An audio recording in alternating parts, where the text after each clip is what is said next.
לשם ייחוד קודש בריחו ושכינתה הנני מוכן ומזומן לקיים מצוות עשה לשם ייחוד קודש בריחו ושכינתה הנני מוכן ומזומן לקיים מצוות עשה של ספירת העומר של ספירת העומר של ספירת העומר של ספירת העומר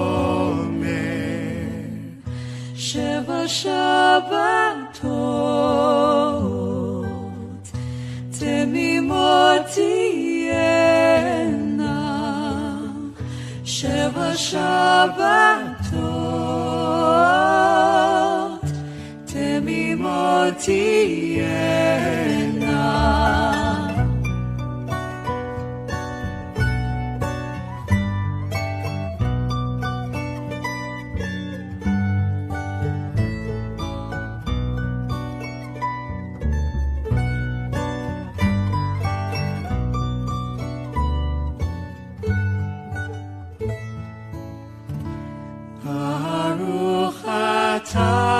אדוני אלוהינו מלך העולם אשר קידשנו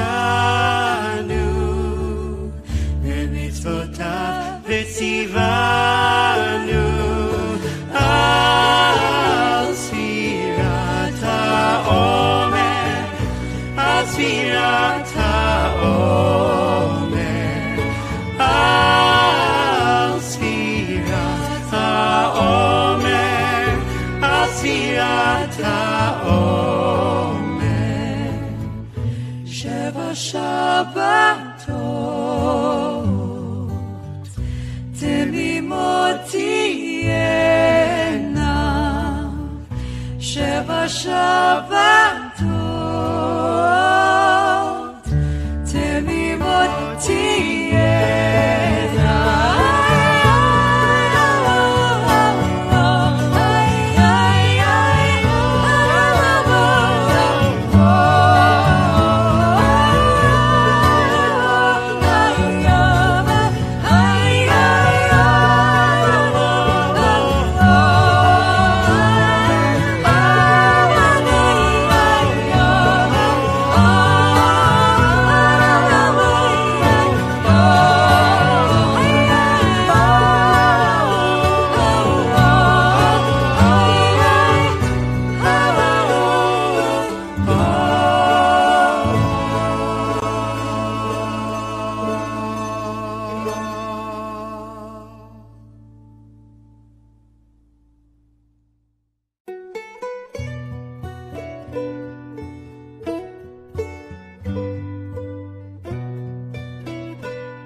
לשם ייחוד קודש בריחו ושכינתה הנני מוכן ומזומן לקיים מצוות עשה לשם ייחוד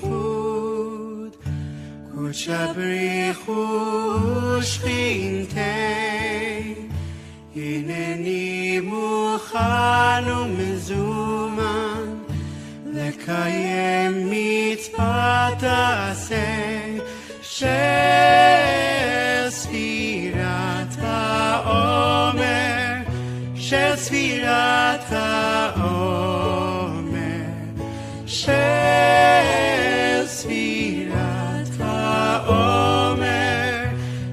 ספירת העומר. 7 שבתות תמימות תהיינה, 7 שבתות תמימות תהיינה.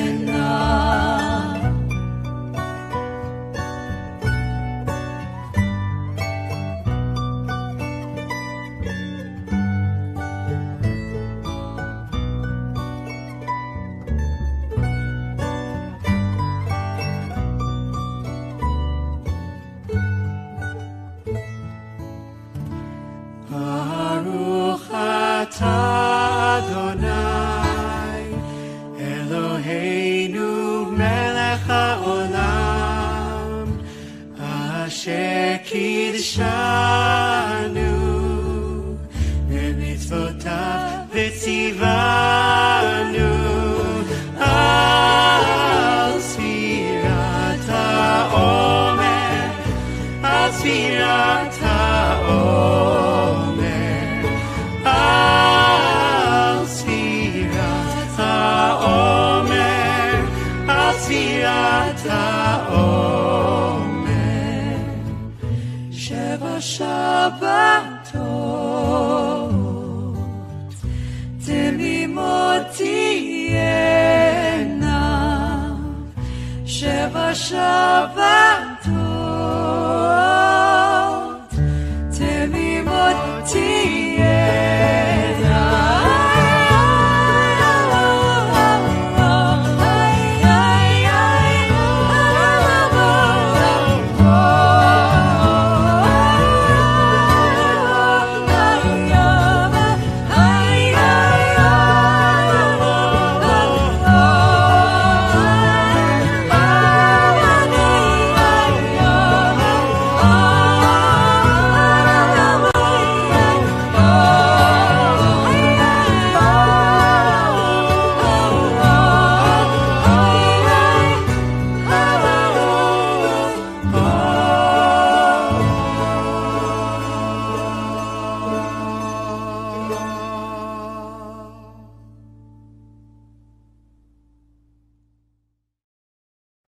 Are you curious about conservative Judaism? Does Rabbi Google let you down?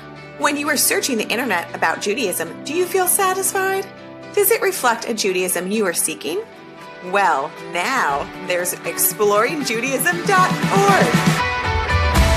This growing resource is conservative Judaism's home on the internet for actual humans. For the people, by the people. I can't believe this didn't already exist. A conservative Jewish website for real people like me? Wow. An article on Havdalah.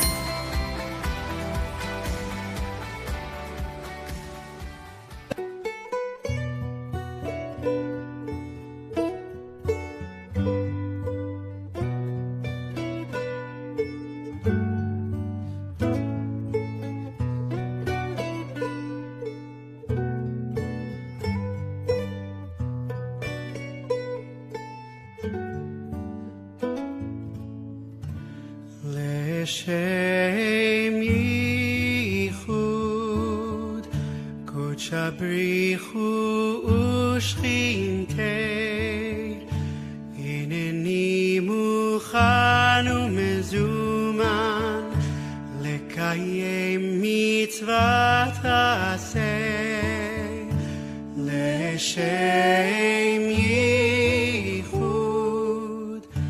kodsha brichu ushchintei hineni muchan umezuman lekayem mitzvat aseh shel sfirat ha'omer, shel sfirat ha'omer, shel sfirat ha'omer, shel sfirat ha'omer. 7 שבתות תמימות תהיינה, שבתות תמימות תהיינה.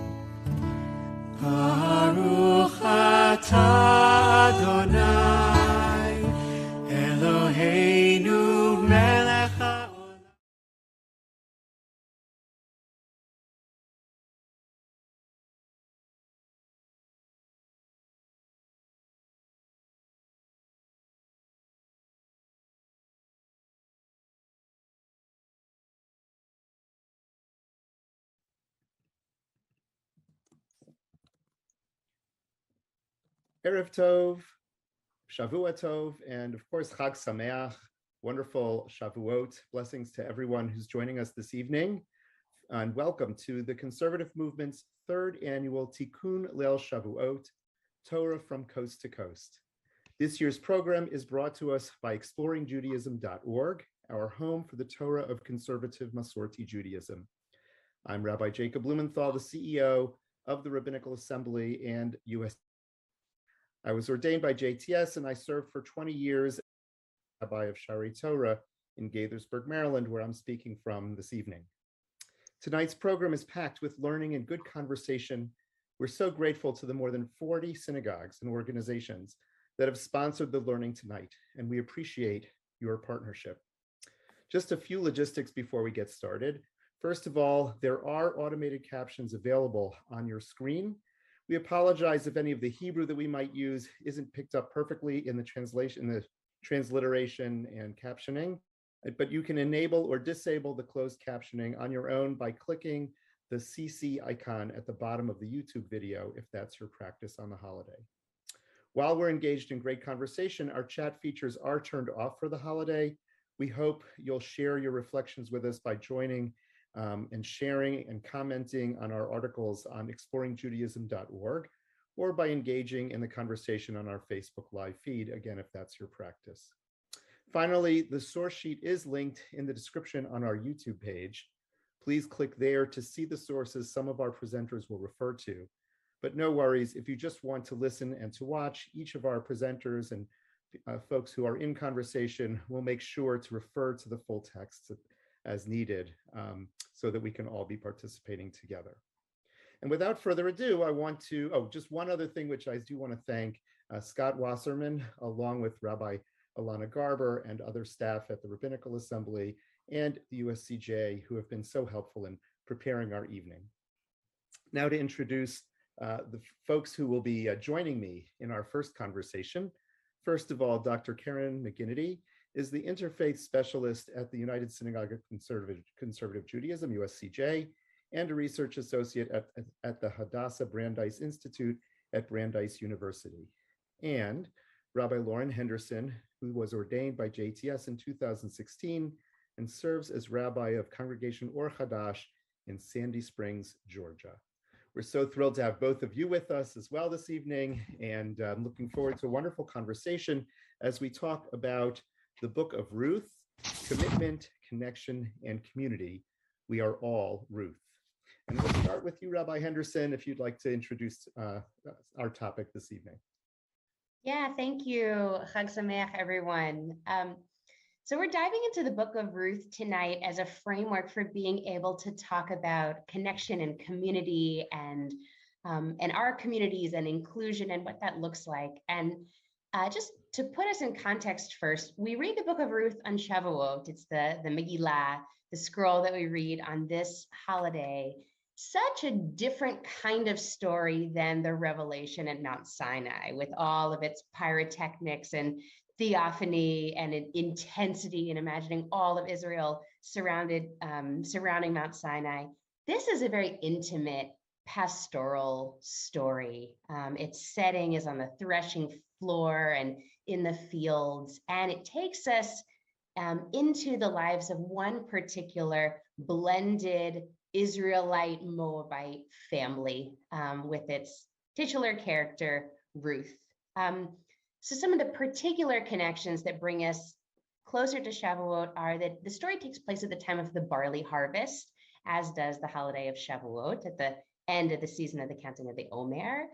And just like the Jewish people entered into the covenant with God through Torah at Mount Sinai on a grand scale, we see the individual entering into the covenant through conversion. We'll talk about the nuances of that, but we see that happening in Ruth's story as she comes from this outsider status and joins an Israelite family and then becomes this paradigm of welcome and inclusion.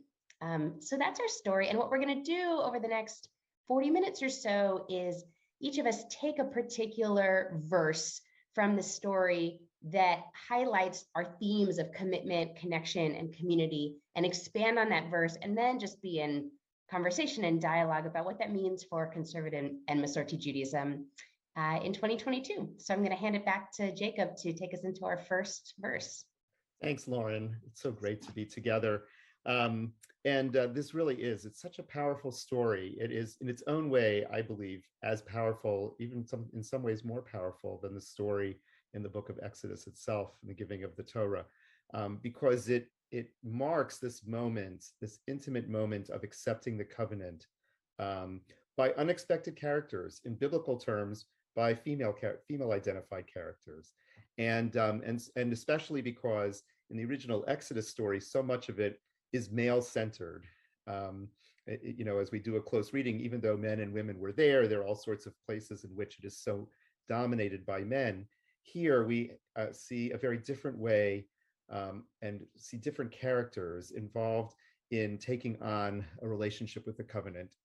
The story begins, the book of Ruth begins with tragedy, with loss, with the death of 3 husbands, and the emergence of 3 female characters.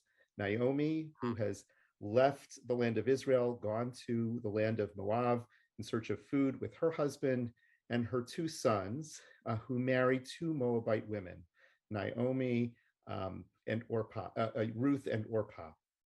And all 3 of the husbands die, and the women are left. They're, of course, in biblical society, vulnerable. They don't have a natural source of income and support.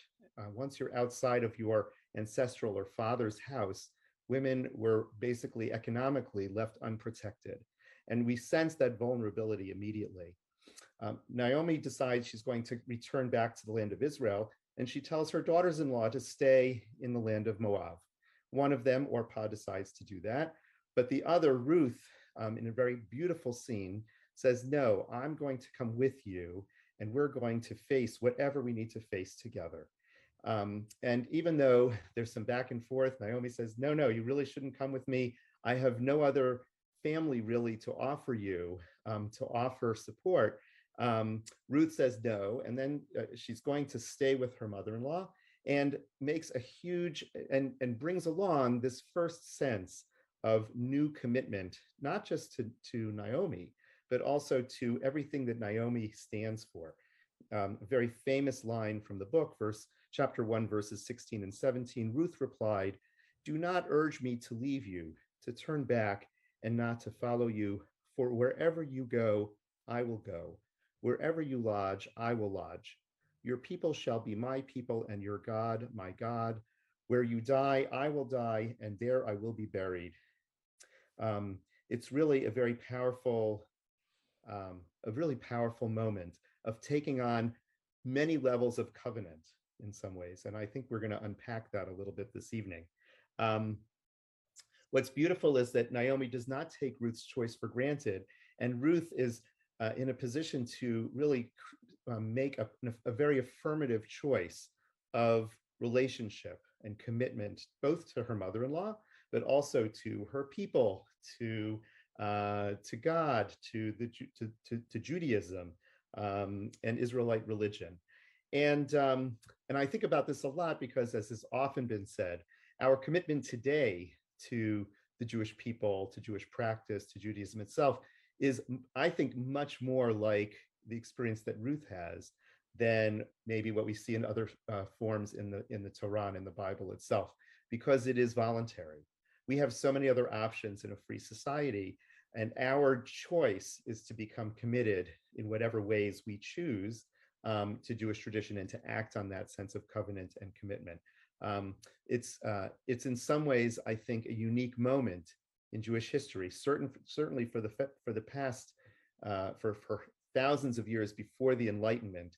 There really wasn't a choice when it came to what commitments you had religiously. You were born into a particular community, and in fact, both in positive ways, the strength of a community, but also in negative ways, anti-Semitism or the separation of religious communities.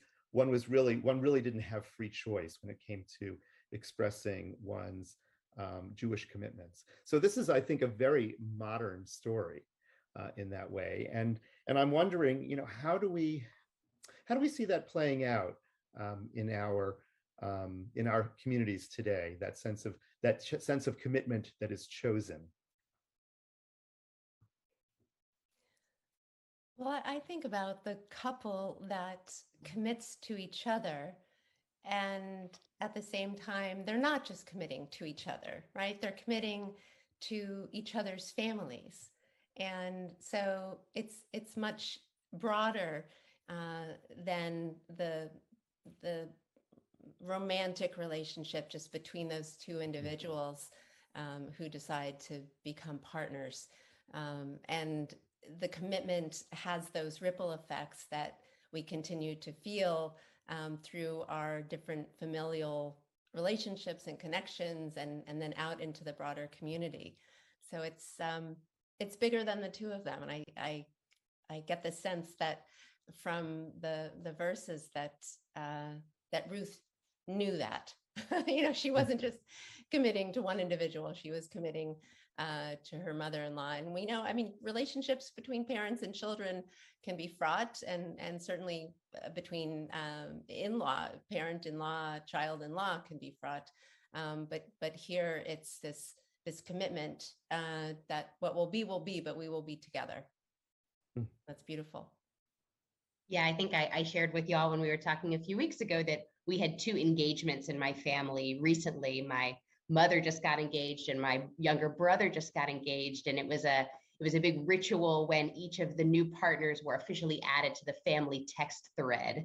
That was the commitment moment even before the weddings. But in all seriousness, I feel that sense of to my new, stepfather and brother-in-law, this sense of being connected, not just to them, but to their families and their extended networks, and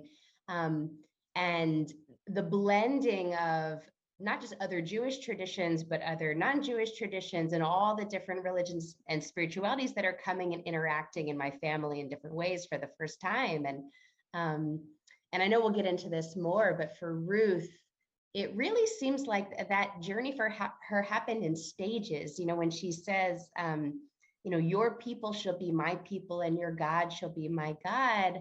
I just actually heard it. I was at a little learning on Ruth earlier today, in fact, and the teacher was commenting that she wasn't making a big theological claim here. She wasn't yet saying like, I take on all the precepts and all the mitzvot. She was saying like, I'm committing to you, like the God of this place locally where our family is. I'm committing to that very localized, very intimate God. But the fullness of being connected to the entire Israelite community, that wouldn't happen until much later. She's going in stages here at first. And I think when I work with folks, both those who decide to convert to Judaism or those who just decided to become, part of the Jewish community or in some ways Jewish adjacent, I find the same thing, right? That commitment, that understanding of peoplehood is actually I think the hardest thing for some folks when they're, when they experience it. And so first it's in what it often, some, people have all sorts of different journeys, but when I do speak with people who are partnered, it's often, of course, first the interaction they have with that partner, but often it's really the interaction they have with the family. Is that family welcoming?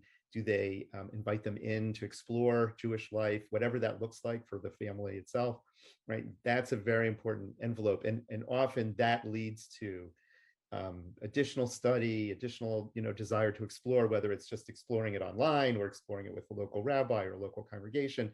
And sometimes these things happen very quickly. Oftentimes it's an extended period of time over which that sense of commitment and connection grows. And it's one of the most interesting pieces of my rabbit, actually, is to be a part of that exploration.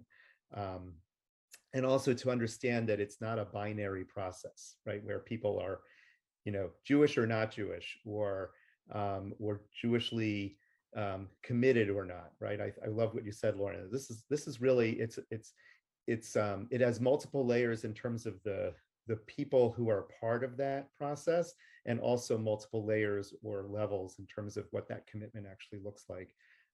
And it's unique to each person who's exploring that, along with, that Jewish family, that Jewish partner, and it's just fascinating to see.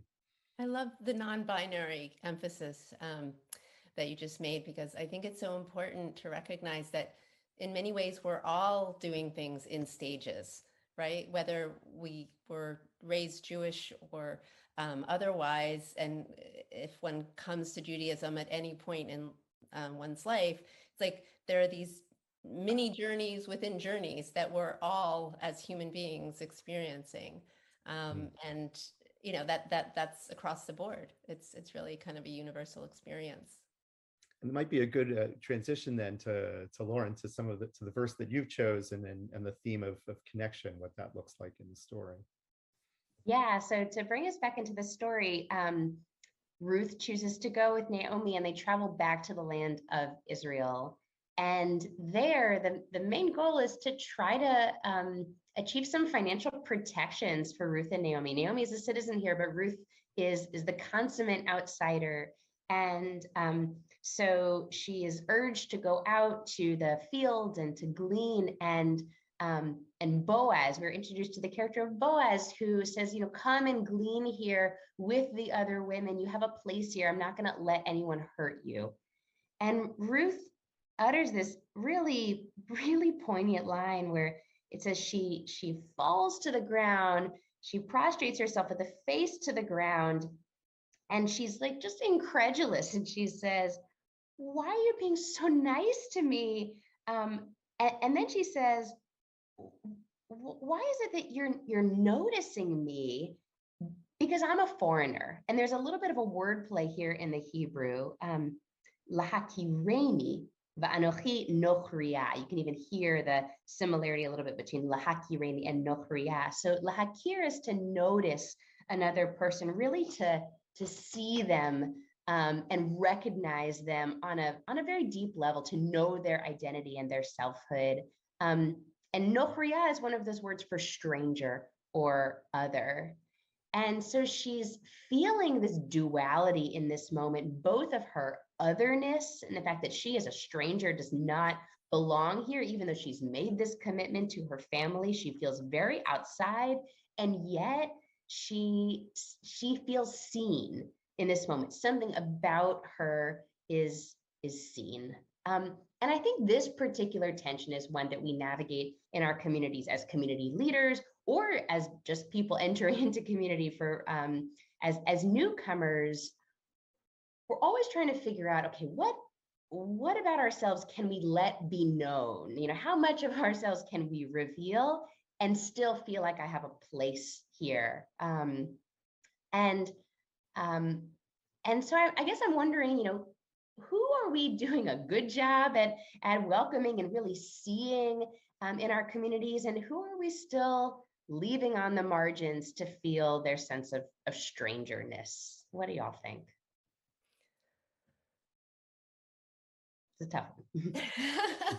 Well, as the interfaith specialist at USCJ and our aligned RA, I engage in this conversation about, how do we become more, and then eventually, B'ezrat Hashem, with God's help, fully inclusive of all, of everyone.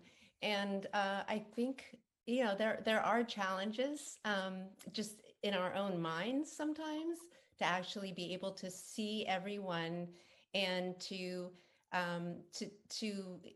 allow them to come all the way in just as they are, while maintaining our Jewish distinctiveness. So there's that balance there, right, between maintaining what's distinctive about Judaism and about being Jewish, and at the same time honoring all of the differences in our diverse community that enrich our larger community. And it's really, it's a process of educating and of a lot of conversations and asking people, what is meaningful to them about their faith, about their culture, and sharing what's meaningful about ours. And it's that back and forth and learning from each other and honoring and celebrating those differences. One of the things that it always strikes me when I'm reading the story is how non-judgmental the experience is, right? The narrative is. Sometimes it labels Ruth as the Moabite woman, but at the same time, Boaz is totally welcoming of her, and doesn't ask her backstory right away, actually, which is also really interesting. Waits a bit. Backstory is going to become known, but gives it time. And what's beautiful in the story also is that the framework of mitzvot in the Torah provides an entry point for Ruth to come in. There's the idea of gleaning is part of the Torah. The idea that during a harvest, you're required to, in the land of Israel, you're required to both leave the corners of the field for the poor, for people who don't own land, and also anything that falls off of a pile of grain as you're transporting it, to a cart or something like that on the field. Those sheaves fall off, and then people can glean, who again don't own land or don't have some form of economic source of income. They can come and take of that wheat or barley or other grain, because the Torah's theology is that belongs to God. That ultimately all of our food it's not because we own the land, it's because God has allowed the land to produce it. And so it's in that framework that Boaz extends this sense of kindness. And it's beautiful to see that on the one hand, Boaz is doing it because it's a mitzvah to do it. The Torah requires people to be able to glean, but she experiences it as kindness. So it's this beautiful idea that these mitzvot bring us into a space that is not judgmental and actually filled with kindness. And that's the entry point by which Ruth can eventually tell her story. And I wonder if we use our communities in the same way, where we understand the mitzvot as entry points that draw us towards kindness and that ability to welcome, rather than a space of judgment where some folks are in and some are out. I love that reframe so much, right? Because so often the discourse and the narrative has been who's eligible to do this mitzvah and who's not eligible. And our role as rabbis has often been seen as like the gatekeepers of the tradition, making sure, those folks who are not eligible can't get in. And I think that we are so in need of that shift of mitzvot. I've always been, I started really adopting the definition that I think I heard from Rabbi Brad Artson, that mitzvah really comes from, or can be connected back to the Aramaic root, which is the tzava, the relationship, that every mitzvah is about establishing relationship, ben adam lemakom, between human beings and God, or ben adam lechavero, between human beings and one another. So yeah, I think that's fantastic. And I would just say that it has to be a partnership, not just with our clergy. We have to see this as a multi-layered partnership with our congregants, with others in our communities, with our clergy, with other professionals and educators. Like, all of us need to be thinking a lot about what our communities look like. And there are times where to do a mitzvah needs a particular formal relationship with the Jewish people. That is the case. Certainly that's part of what our movement speaks to. There are times when we say Asher Bachar Banu, because God singled out in some way the Jewish people as a people, and there is some sense of who's in, to be able to do certain things. But then I also wonder about how we create alternatives that would be inclusive and allow others to experience the power of mitzvot, even if they haven't formally taken on certain commitments. And I just, those are things I really wonder about, and whether we're being creative enough, quite frankly, in our halachic approach to be able to make that happen. One step at a time. I think we're moving in that direction, and I'm delighted to share that I was in conversation with another rabbi earlier, well, I guess now last week, and it was regarding an interfaith ofruf, a blessing, and how to sort of navigate that, and what the choreography would be in the sanctuary for the Jewish partner to be called to the Torah, and for the partner of another faith background who ultimately wanted to remain seated, but then rather than to join their partner, and then later said to the rabbi how meaningful it was to have that blessing. And I think that and if I didn't, the fact that they were an interfaith couple, and yet that clearly the relationship with the rabbi was so important, that the partner of another faith background was the one that mentioned how meaningful that blessing was. It reminds me of that Levi's rye bread. You don't have to be Jewish to love Levi. People of other faith backgrounds can also have rabbis, in other words. Mm-hmm. And so, I mean, innovations and creativity with rituals is what we need to do, and what we are doing. So we're going in a good direction.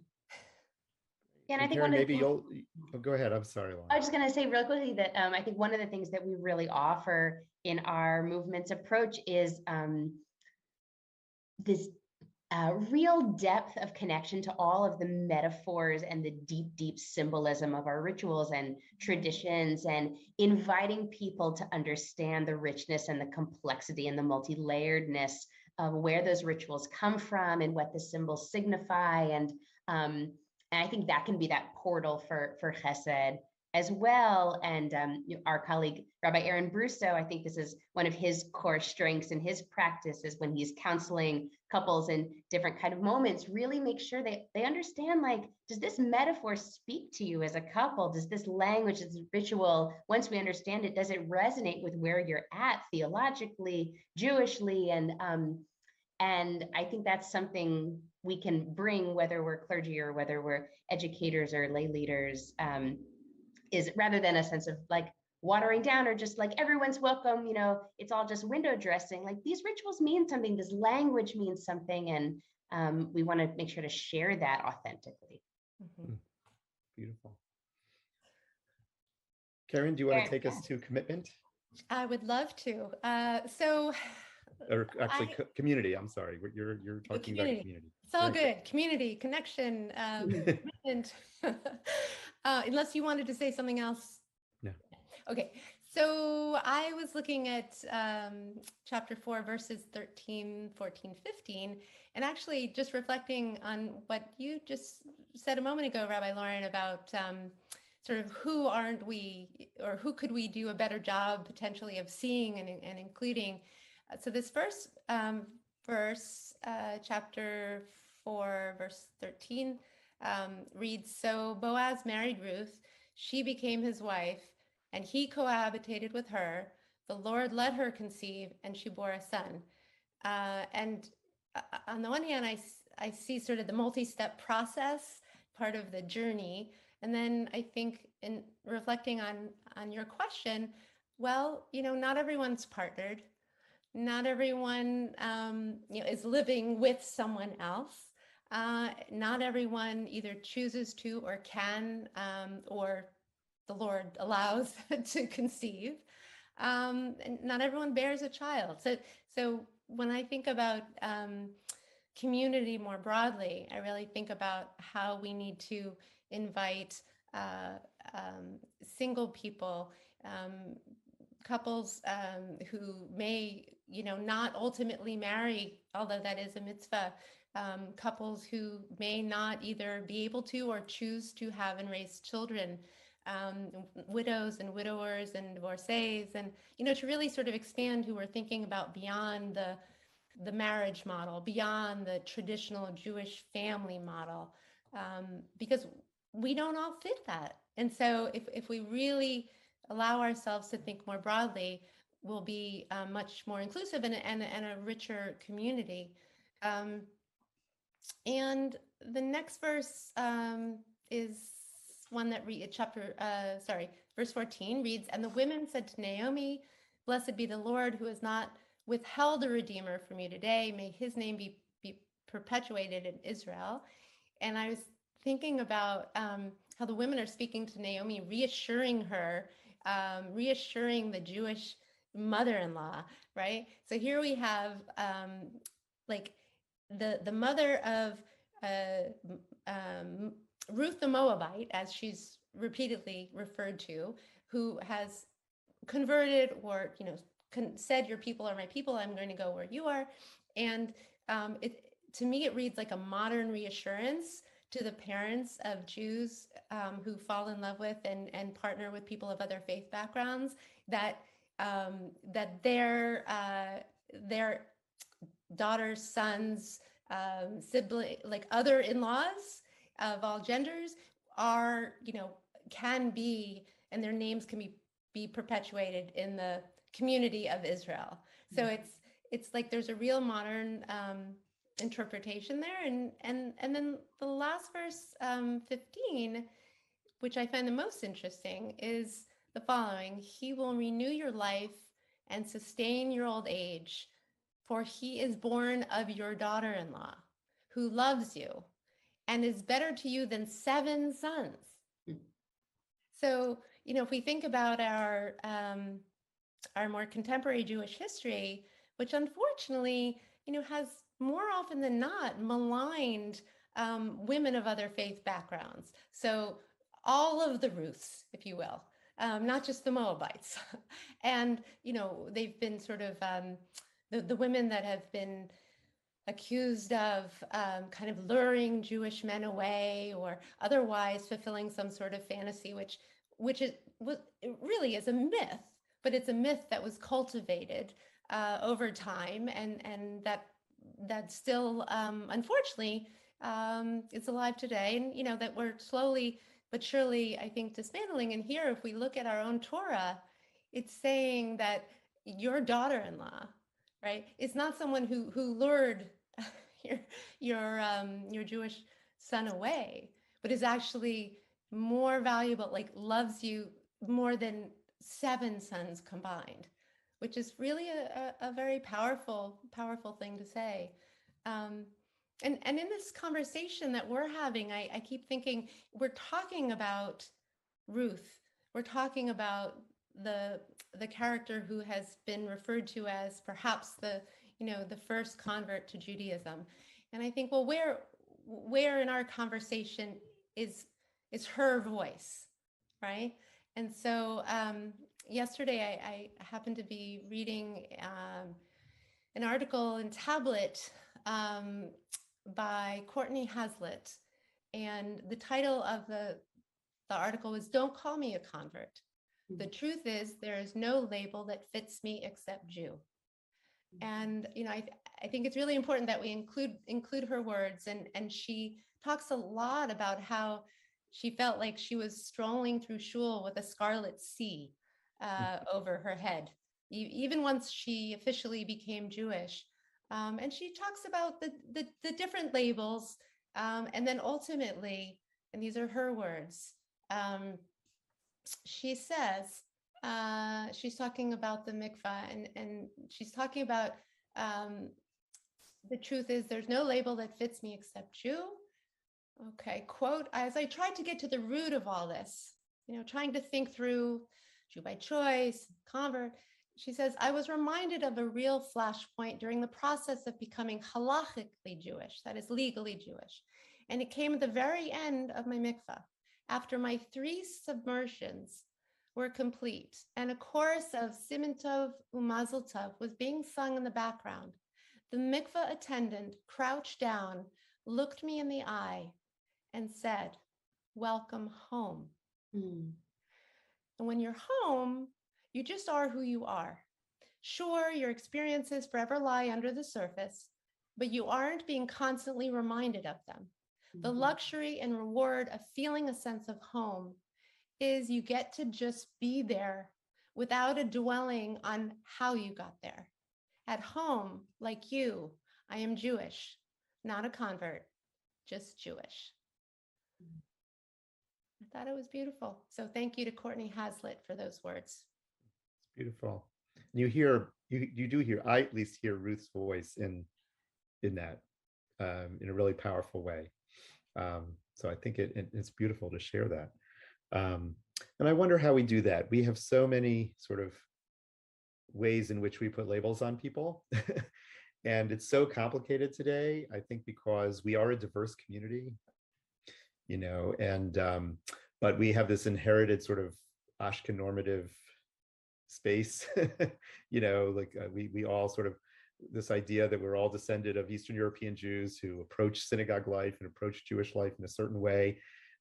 It's actually one of the beautiful things when you go to Israel and you really see the diversity of the Jewish people. And then often we come back to our own communities, and then all of a sudden we realize, oh, you know what? A lot of that diversity is here too. We have folks of all different sorts of backgrounds, lots of different stories, lots of different races, lots of different,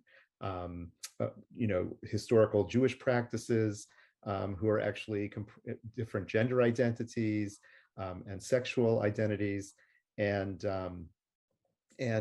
those often, it's not until we look around that we see that, or sometimes when we look around and we're not seeing it, we have to wonder why we're not seeing it. Like, what are the messages that we're sending where we can't say the way, I think Rabbi Lauren, you put it, lahakireni, that we are seeing you and we're valuing you and we're not judging you. And in fact, we are welcoming you home. Mm-hmm. I find that to be one of our biggest challenges. And I know both of you have certainly worked on that in your own spaces, Lauren, in your community, and Keren, in the work that you do with so many of our communities. So, I wonder if you want to reflect on that a little bit. Like, what does that look like? Yeah, I mean, I think two things are coming up for me here in this conversation. One is, again, there's no one size fits all. And so one question on my mind is, how is it that people want to be seen? And recognizing that there is a wide array there. Do people who have perhaps felt on the margins in our community want to show up and just be able to blend in and be seen as, not an interloper first and foremost, but, I'm just going to sit in the back and I just want to, even if I'm not identified as a Jew, I just want to be able to sit and be here and not stand out. That could be true for some members of our community, and I know is true for some members of my community. And for others, I think it feels most authentic to show up in all their fullness, in all their multiple identities that they hold, like being able to say without any sense of shame or stigma, like, yeah, we celebrate Christmas at my grandparents' house, or whatever that sense of a blemishes that could be stigmatized, whatever it is, in any kind of realm of identity. So, for example, like when my ritual committee was discussing how we wanted to handle different aliyot for interfaith families for B'nai Mitzvah when one parent might not be Jewish, we really realized that there might not be a one-size-fits-all kind of practice here, and that we needed to be engaging in deep conversations with members of our community who don't identify as Jewish, to think with them about, how do you want to be seen and acknowledged if you were to step up to the bima? Do you want to blend in? Do you want to stand out? What does that lahakireni feel like for you? And then the other framework I wanted to just bring is one that I learned from the organization Keshet, which focuses on LGBTQ inclusion. And they say, just like identity is not a binary, inclusion is also not a binary. It's a spectrum. There's not just like one day you're included and one day you're in, one day you're out. So they have a framework for 5 different stages of inclusion, going all the way from least inclusive, which would be like active hostility toward people who are other, to the next stage would be indifference, like, okay, you can be here, but as long as you just kind of, we're going to ignore you essentially, but you can come and be in our space, to tolerance, which is like, okay, we sort of see you, but you have to basically assimilate to the dominant culture here. And then the fourth stage is inclusion, which is, okay, great, we want you here, we see you, but even inclusion implies that there are insiders who are getting to be the gatekeepers and deciding who gets to be included. And then there's the people being included themselves.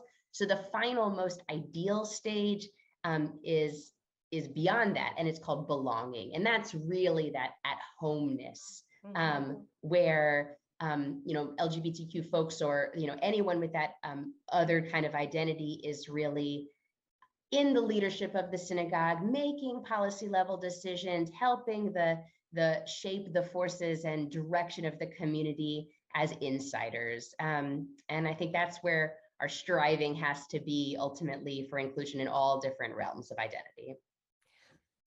I'm so glad you brought in Keshet's model, and also that the emphasis on belonging. That's so important. And that is the word that I use in many of my conversations with our rabbis and congregations all over North America, because it's, and the world, is because to be just warm and welcoming is really, one of those earlier steps. It's tolerance, or it's maybe it's okay, you're here, but there's a but, right? And that's when people feel like guests, like they're passing through. But if they're fully involved if they're invited to participate in the ways that make sense, and that feel right to them, and that also don't infringe on a specifically Jewish ritual that is meant that is really the responsibility of Jews, then that's when belonging happens. And I think that there's so much to be gained by inviting people in and asking, what they would like to do, what would feel comfortable to them, and what's interesting to them. And as we're like thinking about it, to also know that, as you said, like people may have different like thoughts or comfort levels, and that there's a spectrum of inclusion, and that ultimately it can be a very personal choice, and likewise with the labels that Rabbi Jacob Blumenthal just mentioned, in terms of how we categorize, right? It's like this, I don't know if it's a human need or a Jewish need to be labeling people, when in fact, as that article, the author of that article doesn't want to be thought of as a convert. And there are interfaith families who do not think of themselves as interfaith. They are Jewish families who happen to have a parent or a member of another faith background.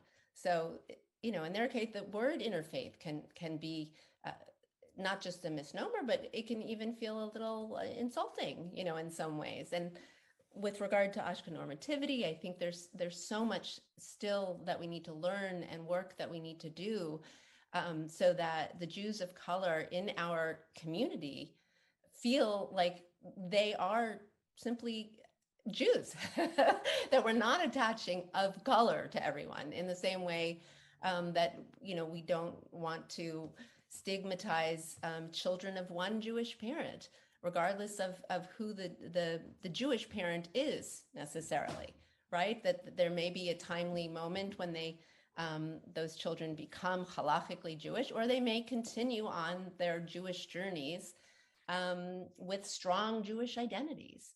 And, and how can we cultivate those and nurture those? So I keep thinking about how can we conceive of the Jewish community in a fully expansive way.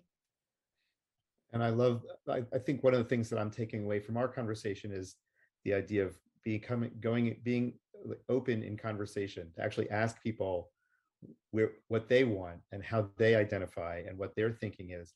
And I have to say, and also to do that with a sense of trust. I have found that when folks who come with various backgrounds come into my community, I've always found them to be very respectful.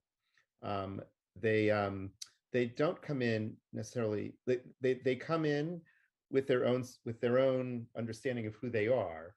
But they also understand that the community has its understanding of what it is also. And they're looking to, sometimes they want to push on that balance, but you know, they're doing it in ways that are very respectful, they're coming from a space of curiosity and inquiry very often. And, you know, our job is to reciprocate in a lot of ways. And I find that we often, I know that I have to push back on my own tendency to make assumptions, to speak for rather than with, to ask rather than, you know, than assume, and to think in binary ways rather than in more expansive, more nuanced and complex ways about who people are, what they're bringing of themselves into our communities, and then thinking about the ways that we might need to change, or ways that I need to have a gentle and loving conversation about ways that we are not ready to change in order to create that sense of home. And that's hard. It's a lot of work, you know, and it takes a lot of rabbinic time. It takes a lot of communal time, but it's also so needed. And we have wonderful models like Lauren, like your congregation. We have models that Keren, you're able to share with our congregations. It's, you know, this is an important moment. I will say both USCJ and RA are bringing a lot of resources to this. We have not just you, Dr. McGinity, but we also have Julianne, who is working on diversity, equity, inclusion pieces. We have a partnership with Keshet and the United Synagogue and the RA to have those conversations. We're developing new pieces all the time at the Rabbinical Assembly. We just released a tshuva on how we can call people up in a more inclusive way that would be inclusive and welcoming for people who, you know, who are not female or male identified, but have other ways that they identify in terms of gender, and use different pronouns. So all of which is very complex because Hebrew is such a gendered language. So, you know, I think that those are the kinds of, that's the kind of creative work that helps us appreciate our tradition and deepen our sense of community. Any final thoughts before we move to our next presenters? I would just say that we've always been diverse, and that's part of what I think the book of Ruth reminds us. And we will, God willing, always be diverse. It's a good thing. Amen, amen.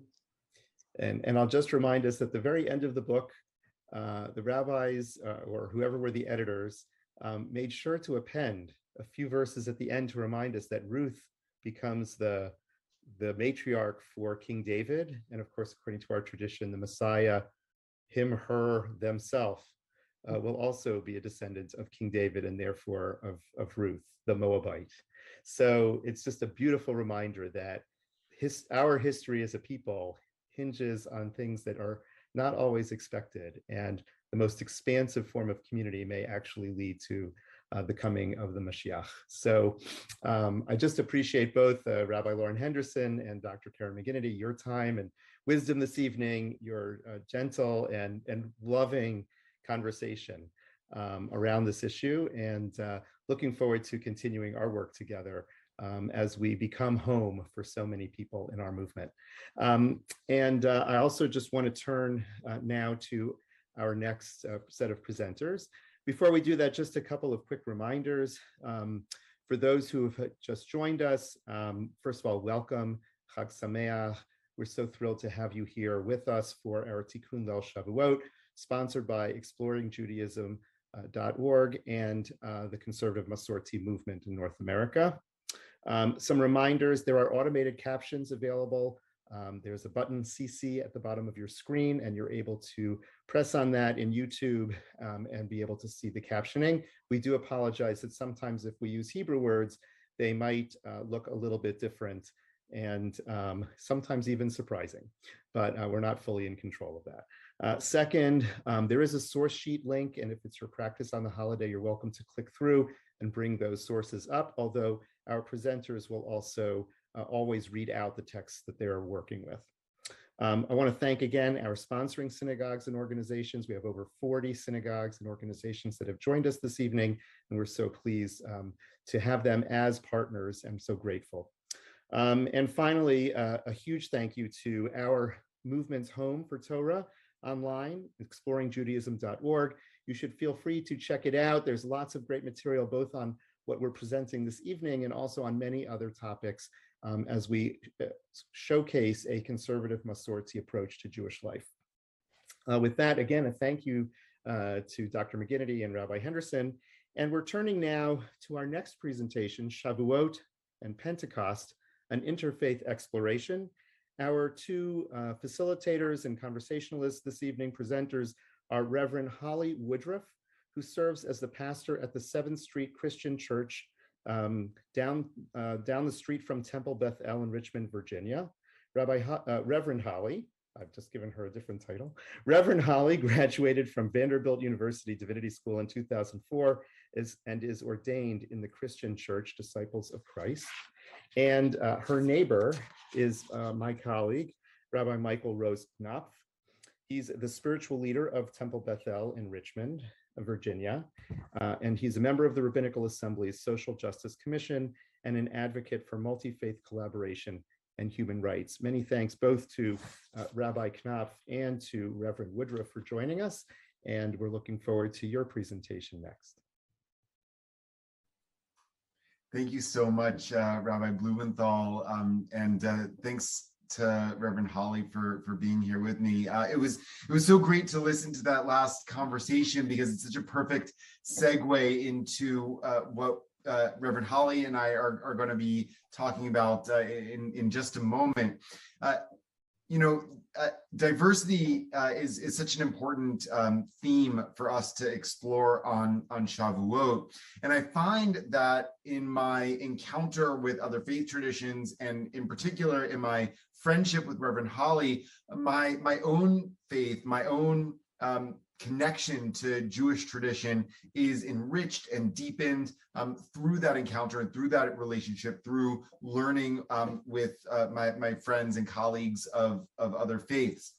And so in particular, let's be honest with each other, those who are watching out there in cyberspace, that if you're watching this, I suspect that you are among the few and proud Jews for whom Shavuot is a big deal.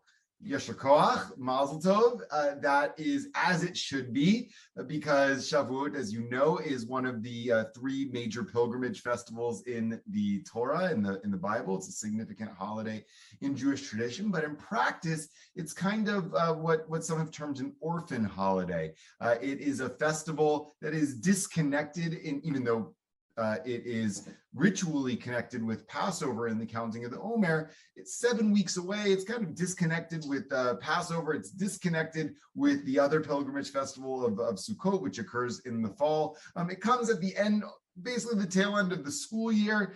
So it's hard to get school children involved sometimes in the same way that you might for Passover or you might for Sukkot. There aren't as many rituals associated with the Shavuot that are as recognizable, as meaningful, as fun as you have for Passover or Sukkot.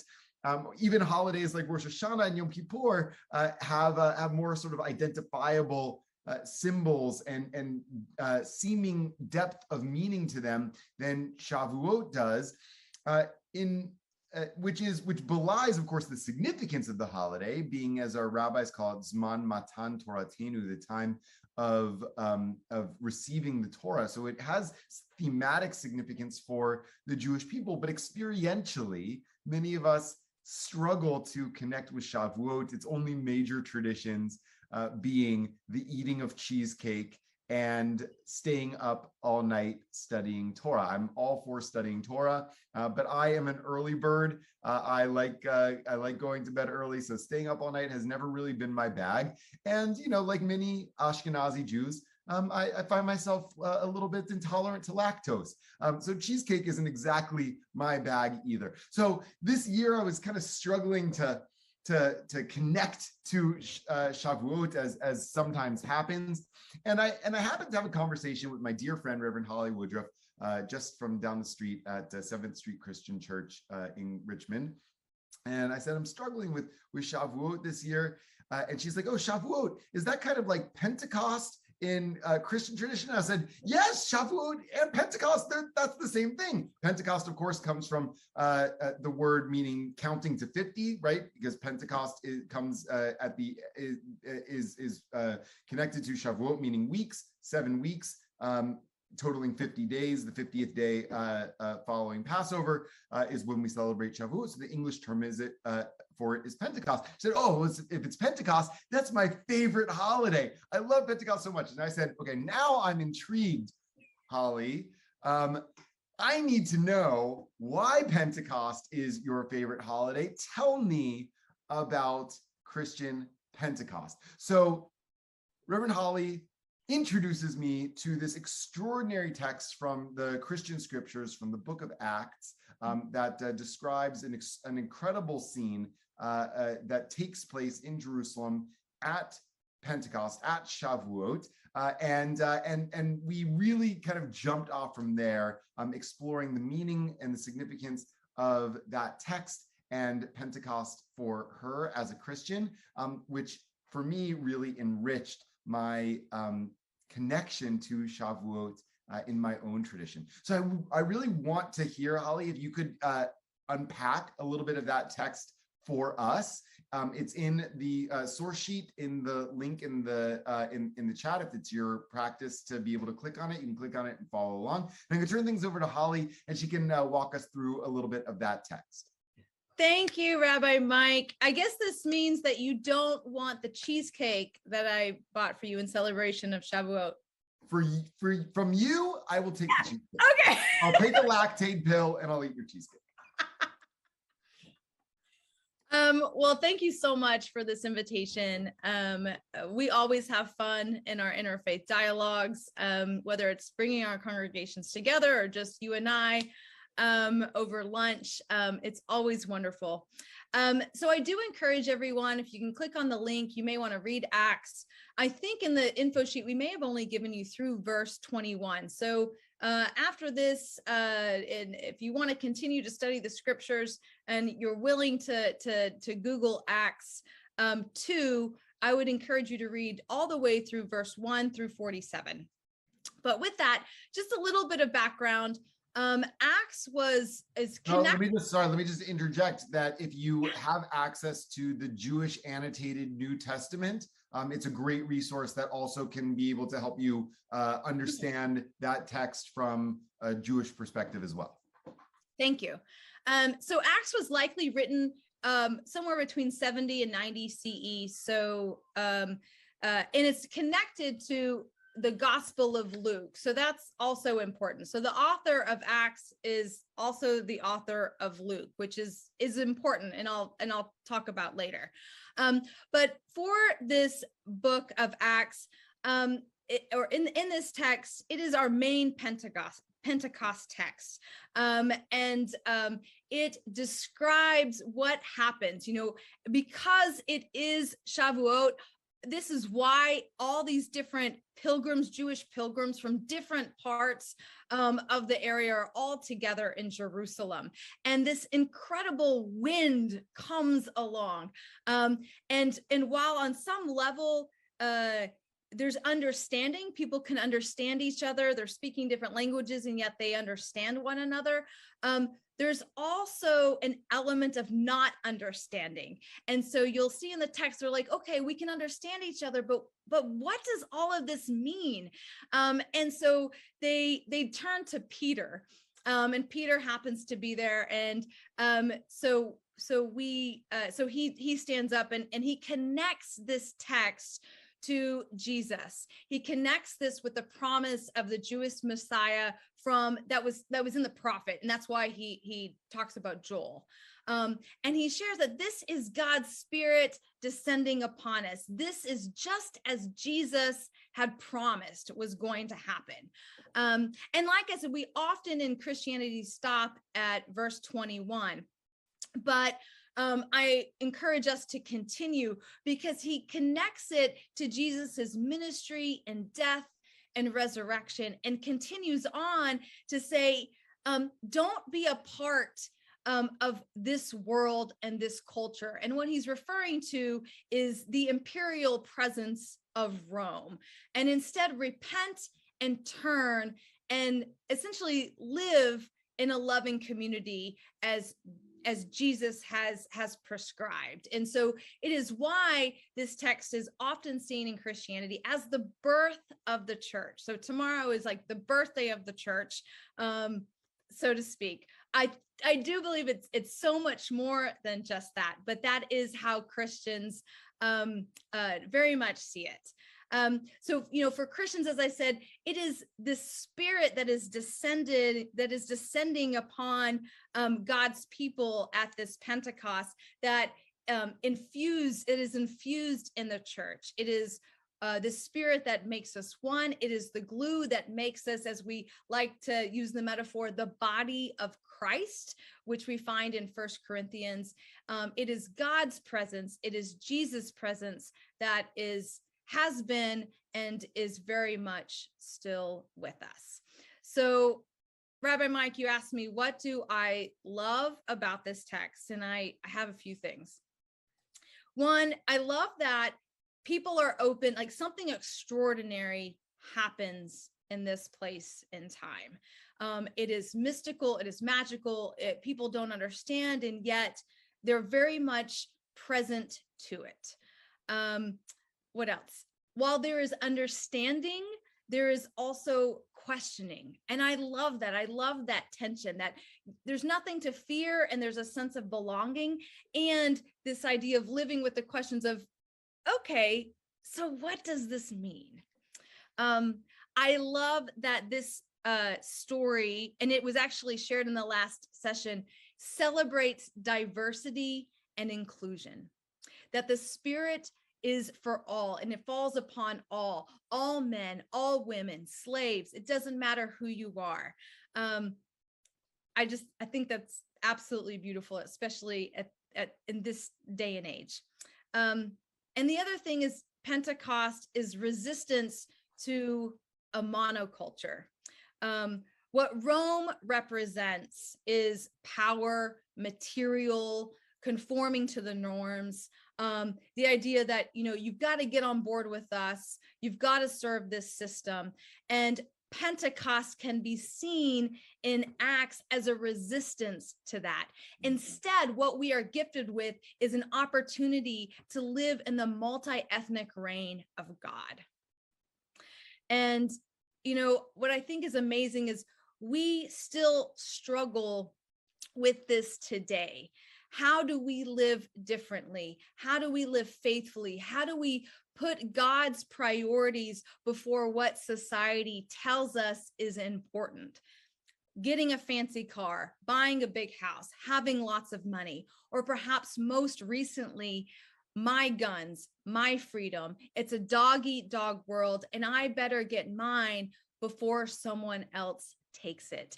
And so this scripture, this gift of Pentecost, this gift of the Spirit is a push toward not being like that, right? And Peter in this text continues on and says, turn and repent, turn toward God, live in love, live in community. So those are some of the reasons that I love this text, Rabbi Mike. Lastly, I think it's this idea that the Spirit, not just this idea, this affirmation that the Spirit is and has always been with us. God's presence is and has always been with us. And I think that reminder and that celebration of that reminder is a beautiful thing. It is a gift. It is something to be celebrated and absolutely something to be remembered. So there you go. That's why I love this text. I love that. I want to start in kind of drawing out some parallels with the last thing you said, so Shavuot, according to rabbinic tradition, is Zman Matan Toratenu, as I mentioned before. That's the Hebrew for the time of receiving the Torah.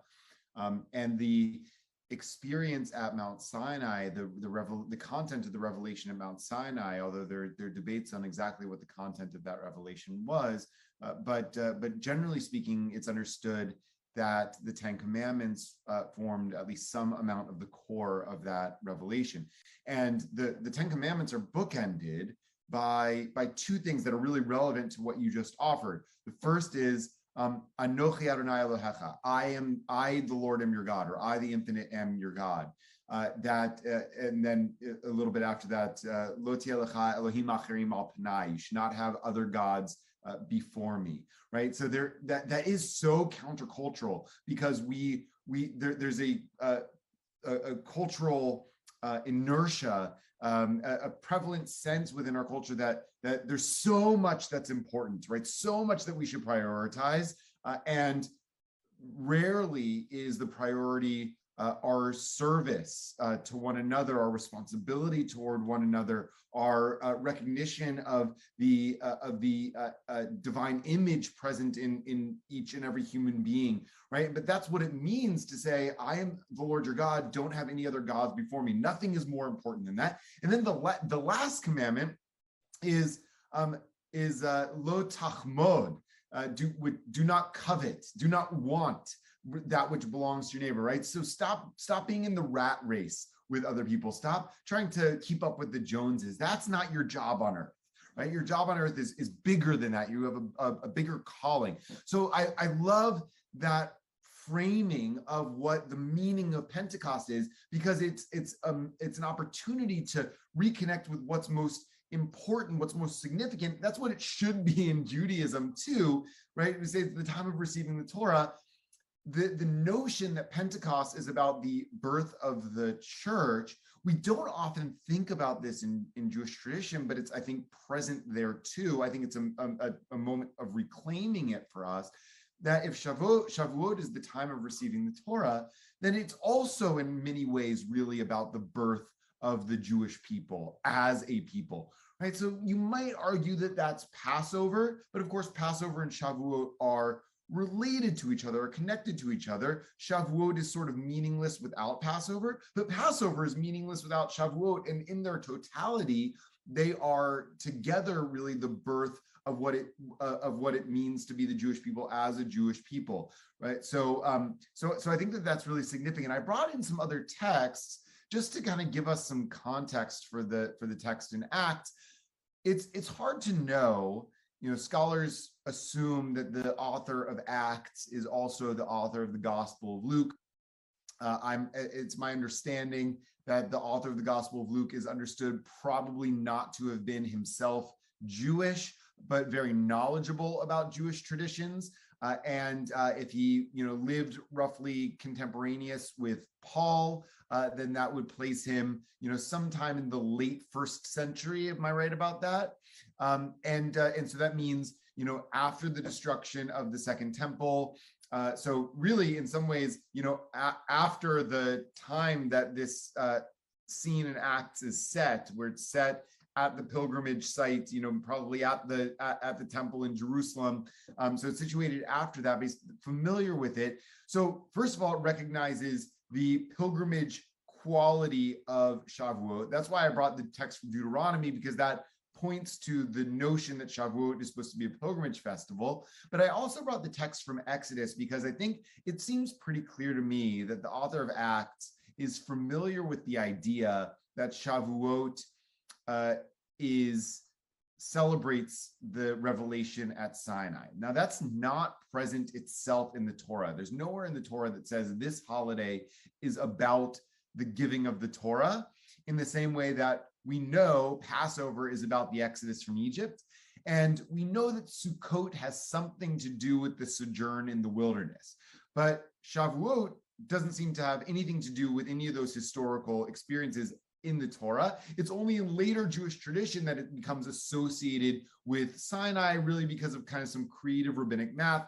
So I have this text number 4 here, a medieval text of Jewish law called the Shulchan Aruch, that talks about Shavuot being the culminating day of the counting of the Omer, which is mentioned there in the Deuteronomy text.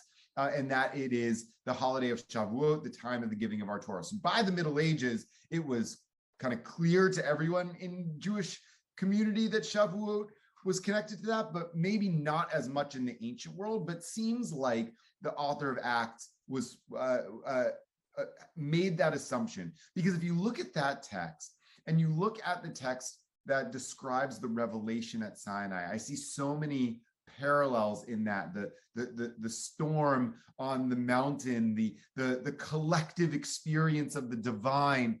It's all there. And then even more so, perhaps the author of Acts is familiar with texts like this Talmudic text from the Babylonian Talmud, Tractate Shabbat, where it says, Rabbi Yochanan said, "What's the meaning of that which is written?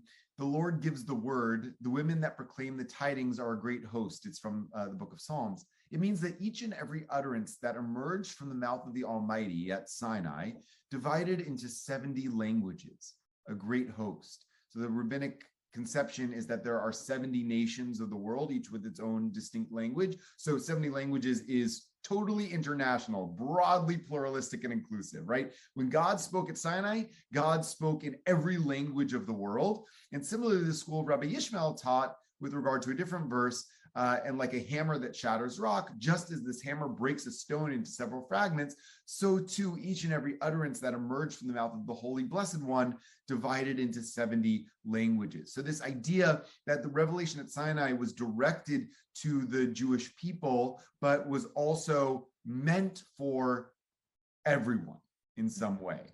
And then there's another text that may be even more familiar to those on our Zoom tonight.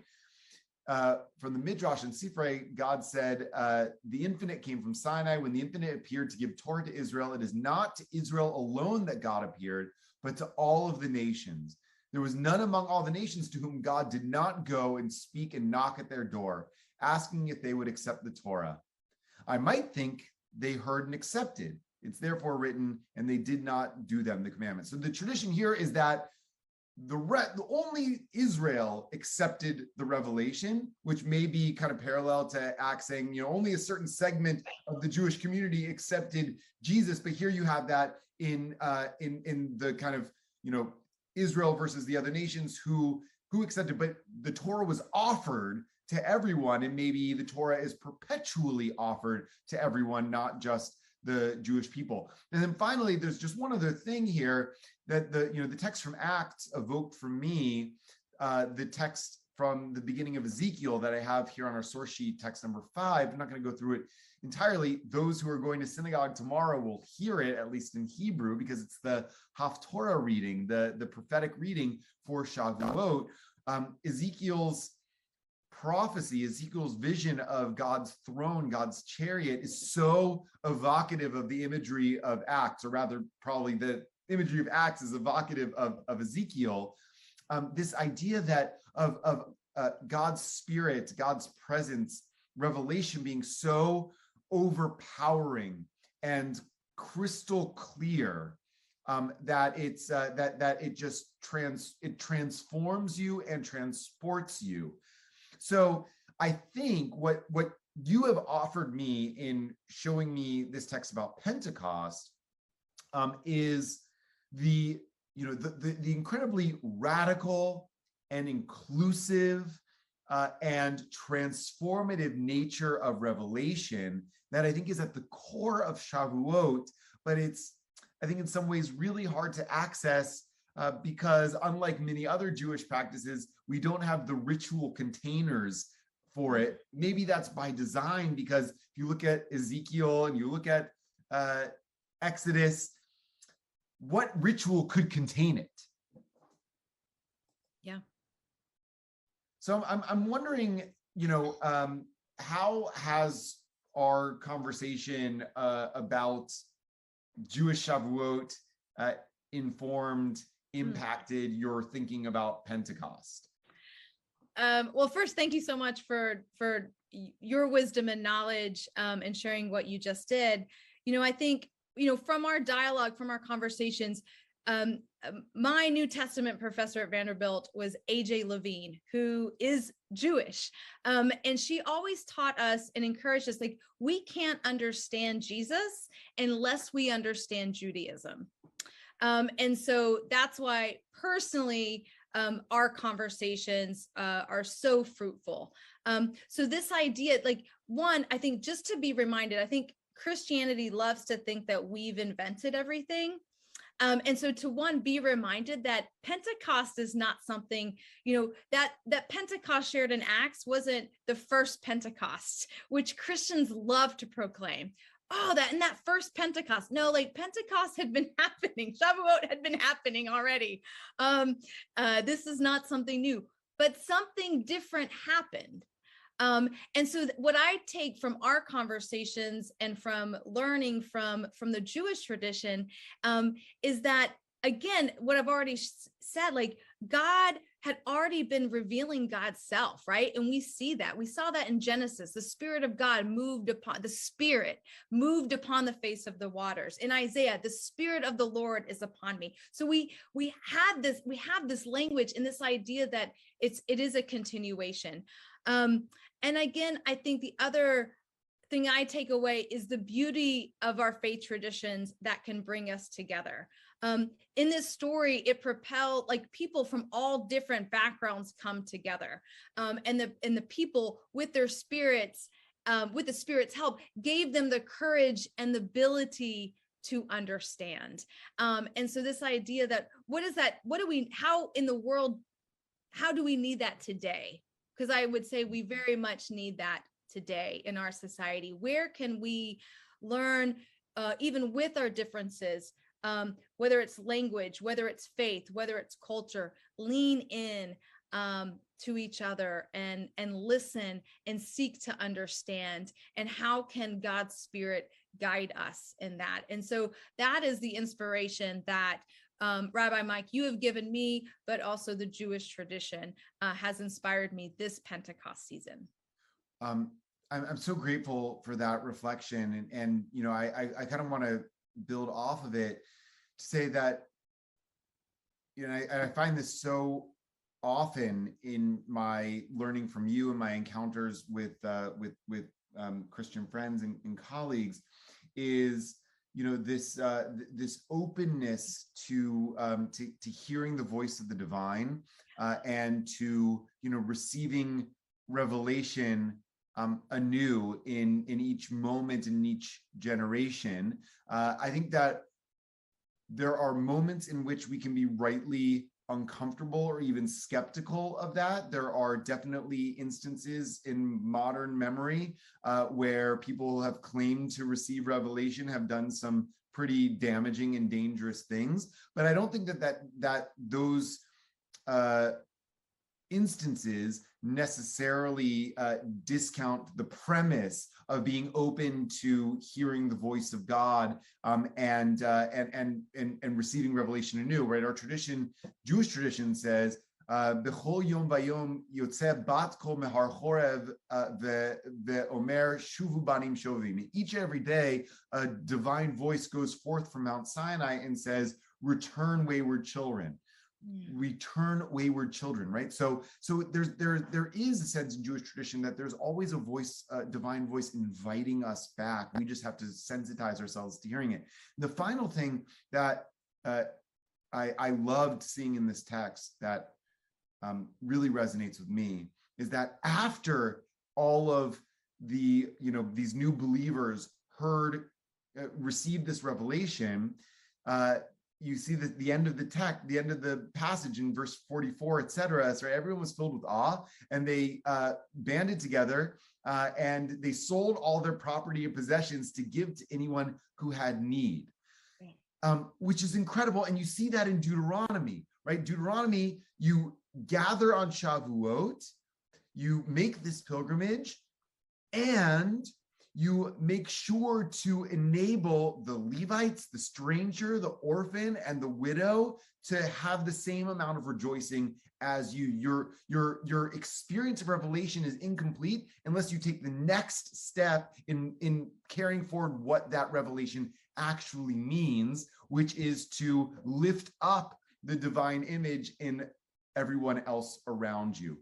So I'm so grateful for encountering from your tradition so that I can really see that come forward in my tradition in a new light and in a new way. Reverend Hollie, thank you so much for this great conversation. We have to wrap it up here and turn it over to the next presenters, but I'll see you in the neighborhood probably, in the next day or so. I'll bring you your cheesecake. All right, come bring me my cheesecake. And it's my honor to introduce our next presenter. Rebecca Weisman is USCJ's Senior Director of Engagement Initiatives. She's spent more than 2 decades helping people and communities find meaning, fulfillment, and purpose through Jewish life, learning, and connection. And just before I turn it over, a quick note that Rebecca is one of the creative forces behind exploringjudaism.org. And now is definitely the time to check us out. If that's part of your Shavuot practice or after Shavuot, check out exploringjudaism.org.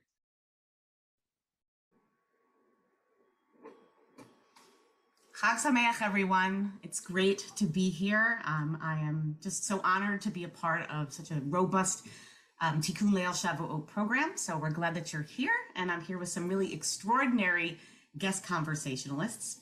This session, just to reiterate, is Choosing Torah, the balance of self and community. So just a little preview. In the session, we're very privileged again to have our 3 guest conversationalists, and they're going to be reflecting on a few different topics that are inspired by some of our foundational Jewish texts and commentaries. The source sheet for tonight, which has been referenced, the link is there in the YouTube comment section. The source sheet surfaces 3 core topics, and while Torah learning is happening all night around the globe, this particular session has limited time. So with that, what we're all hoping is that this discussion for our session is going to spark for you a desire to continue to wrestle over the Chag, over the holiday, and even beyond with the questions that we're going to dive into, and even some of the questions that we don't have time to dive into. So before we jump into conversations, I want to make sure that our guest conversationalists have a chance to introduce themselves to you and also to each other, since some of them don't know each other so well. So Eliza, why don't you start? Hi, everyone. I'm Eliza. I'm originally from New Jersey, and I've been residing in Baltimore for the past few years. I'm the Director of Jewish Student Life at UMBC Hillel, also a resident at Moishe House, Baltimore, although wrapping up my time in a couple of weeks. And I also enjoy Israeli dance. I help Jessica and another friend of ours run an Israeli dance group, and I also bake sourdough. Great. David. Hi, I'm David Tolkowitz. I am originally from right outside Washington, D.C., Bethesda, Maryland. I am a Jewish educator. I've been in Jacksonville, Florida, teaching Judaics to middle schoolers for the last couple of years. I am moving to Houston to start as a Judaics teacher at a school there this upcoming school year. And I will take the time right now to apologize for any dog barks that you might hear, as my dog is not accustomed to being awake this late. There's probably some joke of like bark mitzvah. I don't know. I won't go there. So we'll just. He already had his bark mitzvah. Okay, very nice. Okay, so he's a puppy of the commandment. Jessica, why don't you kind of close out introductions? Awesome. So I'm Jessica Morris. I am originally from Pittsburgh, Pennsylvania, but now live in Silver Spring, Maryland. I teach 7th grade English language arts in Prince George's County, Maryland. I'm finishing my actually 2nd year as a Teach for America Corps member. And I'm currently home in Pittsburgh and super excited to be joining this conversation with everyone. Great. All right, let's jump in. So for those people who have source sheets open, you can take a look at page 1. We'll start there. We're going to look at the topic of being of one mind as a Jewish community. And for those of you who don't have source sheets, I'll just kind of give you a little bit of an on one foot, right? I'll regel echad of what the sources are that kind of sparked this part of our conversation. So in the book of Shemot, in Exodus, there are a couple texts I listed. One comes right before the giving of the Torah, and one comes shortly after the giving of the Torah. And our sages point to the idea that receiving Torah was an experience for our people that really created the sense of being of one mind as a community. And again, if you look at the sources, you'll see, like, both from, Rashi and also from Ibn Ezra, this idea that they were one person in their experience. So with the idea of being one person as a community, one particular mindset, I want to pose the question to all of you. You're all unique people. You have a combination of identities that make you uniquely you. It's not just your fingerprints. So when do you, if even at all, do you feel of one mind with the Jewish community? I mean, I'm happy to start because I think I have, I guess, two very separate but similar answers, because certainly of one mind, I would say it's those moments when you are, one of them is when you're sitting in services of, like a Kol Nidre or a Rosh Hashanah, where it's a very tangible moment of a familiar tune that everyone starts kind of joining in unison. And it's like the moment from Al Jolson's The Jazz Singer, where you just kind of hear all of the voices at once, and it really is one. And then there is kind of that other less tangible, but maybe more spiritual moment where you are, or for me, where I am doing Jewish things with Jewish people, with Jewish peers. Maybe that comes in my classroom when I'm doing a fun unit or a fun lesson and I'm seeing that my students are really into it. Maybe that's when I'm hosting people around the Shabbat dinner table, or maybe it's just when I am walking around on Shabbat and I see someone else who's Jewish, and it's that kind of quick exchange of Good Shabbos, two people who share something in common. Elisa, Jessica, does that resonate? I mean, I also definitely add to that for sure. I mean, when you see someone that's Jewish, I know I went to University of Maryland in College Park for undergrad, and I know before I started, I saw so many people walking around campus with kippot, and I go, oh, there's so many other Jewish people here, like, and that the Jewish community was part of my decision to go there, heavily influenced it. And I think, seeing someone just having that similarity in the first place and knowing that connections there is huge. And I would also add to that, that's just being in a community and doing something together, going to a Shabbat dinner and eating maybe not the same exact food. I have a lot of dietary restrictions, but eating the same meal together and sharing a Jewish moment together, even if we're all doing different things in our own lives outside of that, the coming together and experiencing Judaism together is definitely when I feel of one mind. It's interesting you talk about experience, right? So sometimes what is happening isn't exactly the same, but the experience of sharing is what seems to connect you. Jessica, do you have thoughts on this too? Yeah, I would fully agree with everything we've heard so far. I think when David was talking about like services and specifically like some of the singing pieces, I feel like that's a place that I've always felt very connected. I grew up in Young Judea, going to Young Judea camps. And so I think specifically about like services at camp, Shir Ashketa at camp, and specifically like Havdalah, I remember it was always like a really powerful moment. Like just like seeing the whole community together in one room and thinking like sort of like as a joke, like, wow, like if someone else were to walk in right now, like this would be like really weird. Like what would people, like we're all standing, chanting around this flame and like going like, like it's, but also having that moment, at the end of Shabbat, at the end of like, and that reflective time of the week, that break, I feel like sort of like heightened that experience for me. The other thing I wanted to touch on that I think I sort of heard Elisa getting at a little bit is that finding connection with people regardless of the community that you're in. So I don't work in the Jewish sphere. I work in a public school, and finding the other Jewish teachers at my school was like the first piece that immediately gave me connection and friendship, and like resources. in that school, and those people are like still the people that are still my closest community at that school, just from that, like literally just that we are both Jewish. Oh, to play off of that, working at a Hillel and students coming to a college campus, they come to a Hillel event and they meet other Jewish students and they say, oh, we instantly have this connection. And now I have students that are best friends with each other. They've made plans to live with each other next year, and they only just met in the fall at a program.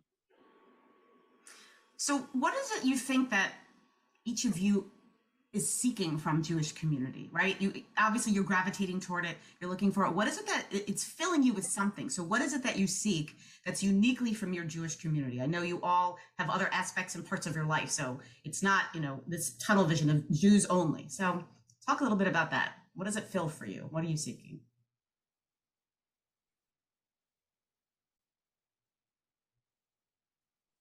I mean, for me, I think one of the things of many is that it's a space where I can celebrate Jewish holidays and life milestones. I mean, when occasionally I go home to my family for holidays, but when I'm not with them, having a Jewish community where I can go and celebrate things, or, if things aren't so great in life, connect with other people that have maybe not the same experiences, but they're looking for the same things as well.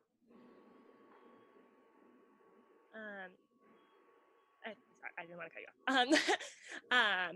I think for me, I think a lot about the ritual that comes with being Jewish, both in times of celebration and in times of like struggle, and sort of having something to fall back on, right? So like when a tragedy happens or when someone passes away, like what are those things that you're supposed to do, and having like Judaism having such a clear guide. And on the flip side, like when there's like a wedding or a celebration or a bar mitzvah, right, having these sort of clear steps of ritual that have gone on like from generation to generation, for me it's something that I think is really grounding and really comforting in kind of this like big messy world that we're all navigating.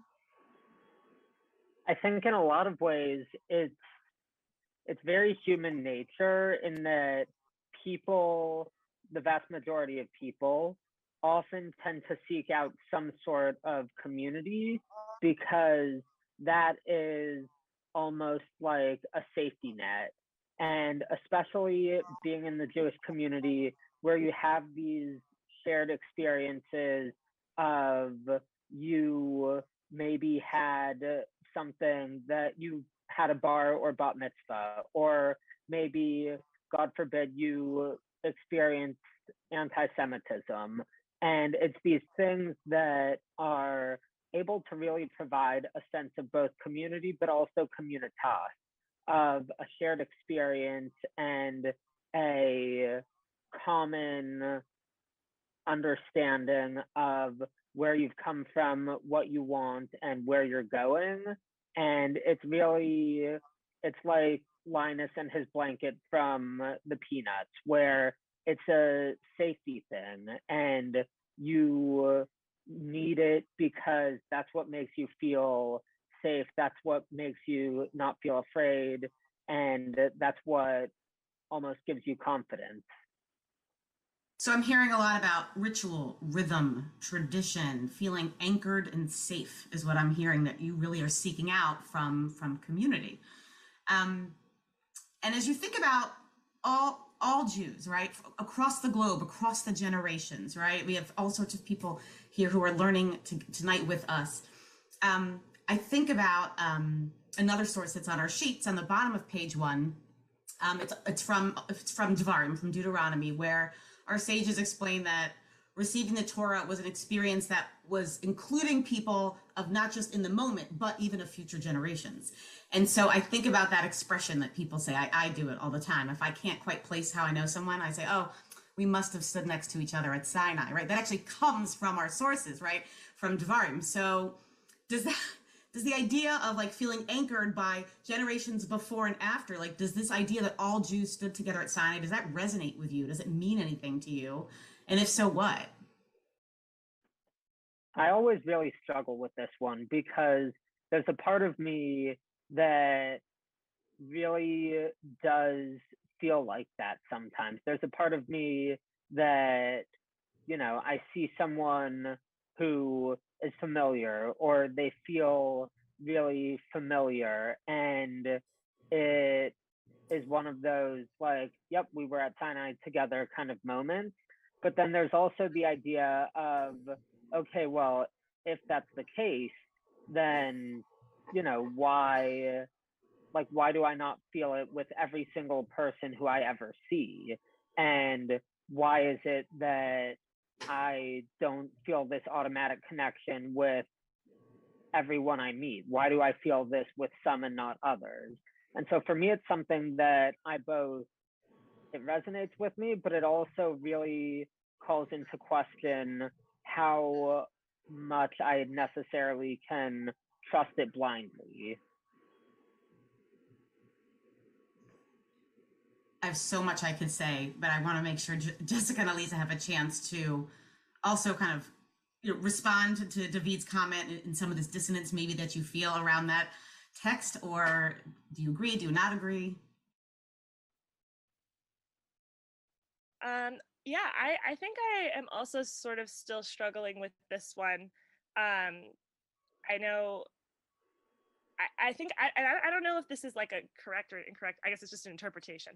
But thinking about, like if we did all stand together at Sinai, or like, I guess to me, I was born into, I was gonna say obviously, but not obviously, I was born into being Jewish. There are people who choose Judaism at different points of their life. And I guess somehow in my head, thinking about standing together at Sinai, or like, did other people make these choices for me, is some sort of dissonance versus like these choices that I make and continue to make for myself. I don't know. I'm still kind of mulling this one over. So Elisa, if you want to chime in. Yeah. I mean, I think at first glance, the idea of like, you seem familiar. Oh, we were all together at Sinai. I know for myself, all my friends tend to call me the Jewish geography master. If you say where you're from or something you've done in life, I'll usually find someone that we both know in common. However, I meet a lot of people regularly that even if they were born into a Jewish family, they might not have been raised engaging in many Jewish experiences. And then when they go to a new community, there is somewhat of a dissonance. Jessica, I know you mentioned before at camp singing together in Havdalah, and if someone walked in that wasn't part of that, they'd be confused. And I work with students who did not necessarily grow up going to services regularly, and then come services at Hillel, they feel a little bit out of place. Or when a Hebrew word is said that for me just might be second nature, like talking about Shavuot, I do end up explaining to people what Shavuot is because they just don't know. And I think a lot of people, whether they were born Jewish or have come to it later in life, don't necessarily feel that inherent connection that for us might be a given in a community. They're learning how to connect to it, or finding a community that speaks to them. And I think that we all stood together at Sinai for them might not always be as apparent. Yeah, I'm almost wondering, like, does that feel exclusionary or isolate people? Like, I think Elisa, you like explained, sort of like got those thoughts out of my head kind of well, like how, if you aren't feeling that connection or aren't feeling that kinship, and we all do have the shared experience, but so many of us don't and have different experiences. So, oh, we stood together at Sinai. Well, then why don't I know what you know? Mm-hmm. And, how is that potentially isolating? I don't know. That was interesting. Well, and what I'm hearing is that while the sentiment may be lovely, the unique nature of each person, our temperament, our life experience, our choices, our beliefs, may then make this a little bit inconsistent or incongruent. And so I'm hearing that friction of what that source, what the commentators would say about that. And I really appreciate you surfacing that, since there are so many people who would just use this source and use that, that expression so in such a cavalier way without thinking about that there may be times where it doesn't feel so natural, right? For any number of reasons, either for ourselves or for those that you explain some of the life experiences. Other thoughts on this? Because I want to also talk about another complex topic. But David, it looks like you have something you want to say. I mean, I'm just kind of thinking about how, especially this is something that I really haven't thought of before, but Shavuot is often seen as the time that we celebrate those who really choose Judaism because that's what Ruth did.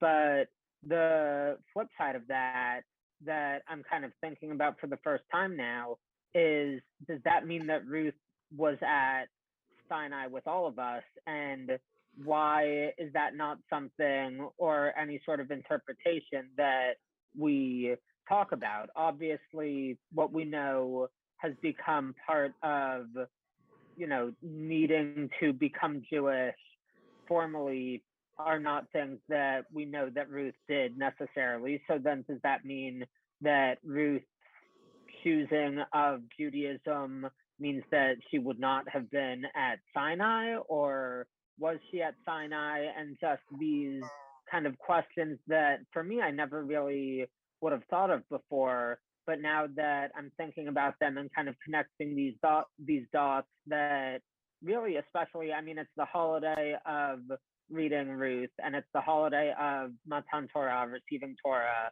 And I'm seeing these dots that now I've never connected until now, and just trying to kind of think about how no one else has really connected these dots before for me.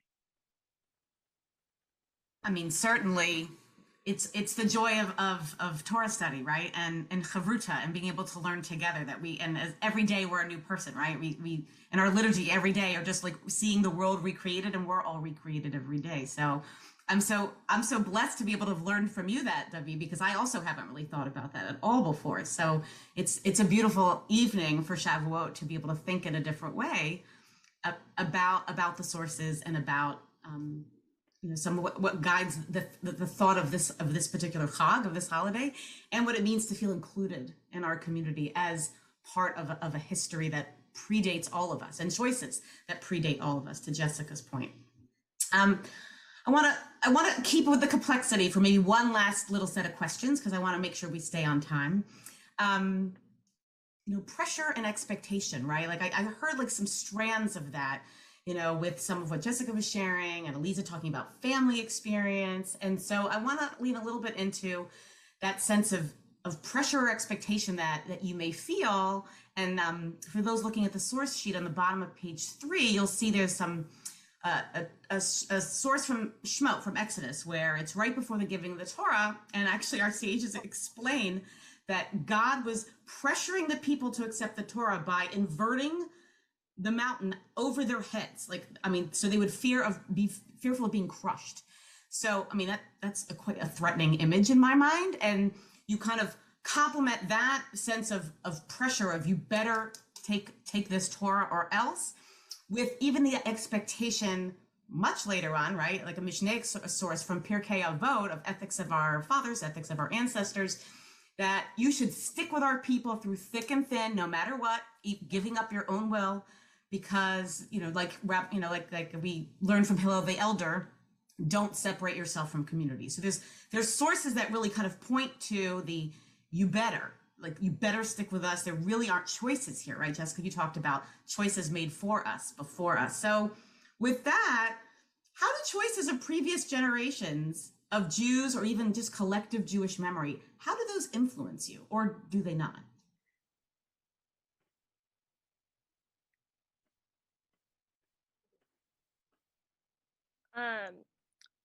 It's as you're bringing this up, I know, Rebecca, when we were talking about this earlier, you were telling me this, I don't know if it's a midrash or a store, what you would call it, but I was like, wow, I really do not like that one. I don't really like that interpretation at all. Of the mountain being hung over. Yeah. Because I feel like it gives such a feeling of like coercion to taking and accepting the Torah that I do not particularly associate, and I feel like doesn't like bring like the joy that I feel like that I feel like should probably come with the Torah. Like I think about like my own bat mitzvah, and like experiences with the Torah as like a joyous, like Simchat Torah, right? Dancing with the Torah, like the Torah is like the joyous thing, right? And so this sort of like went away from your original question. But I don't know. I don't know if I love viewing the pressure from that angle, but I can pass it over. So pressure from God doesn't necessarily resonate with you. That's not the God that you think of, but I'm also curious about previous generations and choices people make. So we can talk about both. Yeah, I'll pass it over to somebody else. Elise or David, either of you? I mean, I think a lot that I think about is, this idea of intergenerational trauma. We had the Holocaust and it still affected us as a people since. And I mean, growing up, hearing from everyone was, you repopulate, have more Jewish children, bring them into the world, like keep the Jewish faith going, which I think I am fortunate for myself of how to interpret that has been left up to me. And I don't know that everyone can say the same for themselves. Yeah, that's sort of what I have to say. I mean, there is a certain pressure, but I think there's so many interpretations of what it means to hold to Torah that there is some choice, at least. I mean, I guess I'll kind of give, the joke answer that then will flow into the serious answer of, it's a two-word answer. It's Jewish guilt. And then, someone had to say it. And then kind of going from that it a lot of times relates back to what we were talking about at first, which is community. And I think about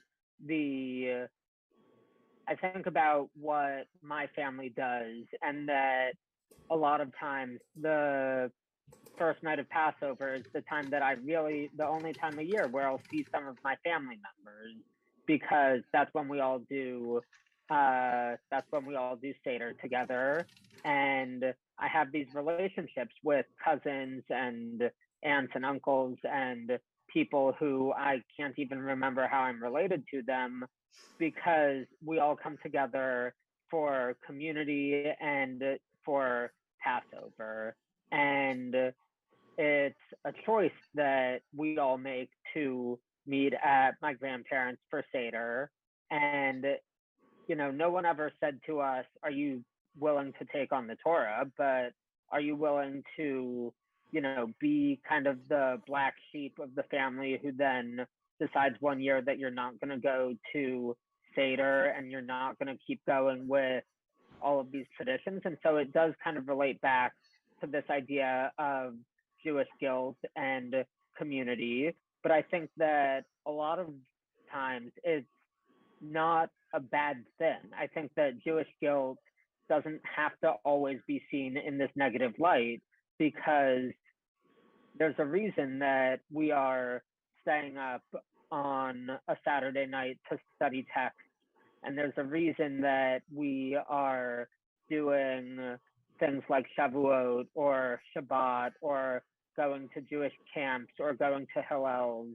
And that reason is because on some level, we see what we were given and we want to continue it because of what it's done for us to get us to this point, that we have these relationships with either our family or our blood family or our chosen family or both, that we have these connections and we don't want to let them go, either because we would feel guilty and shame or because we know that it's a good thing that's happened to us and we would feel guilty of letting go of something that is so important. Well, I saw a lot of snaps coming from both Jessica and Eliza on that. And David, I think that was a really great way to kind of round this out. I'm hearing a lot of themes around choice, that you choose to be able to be a part of Jewish community and your families because of what it fills, and it fills for you in terms of the needs that you seek from community, from your tradition, from the experiences that help you feel anchored. And so I'm so happy for the three of you that you have these experiences that keep pulling you in and that you choose to pursue those.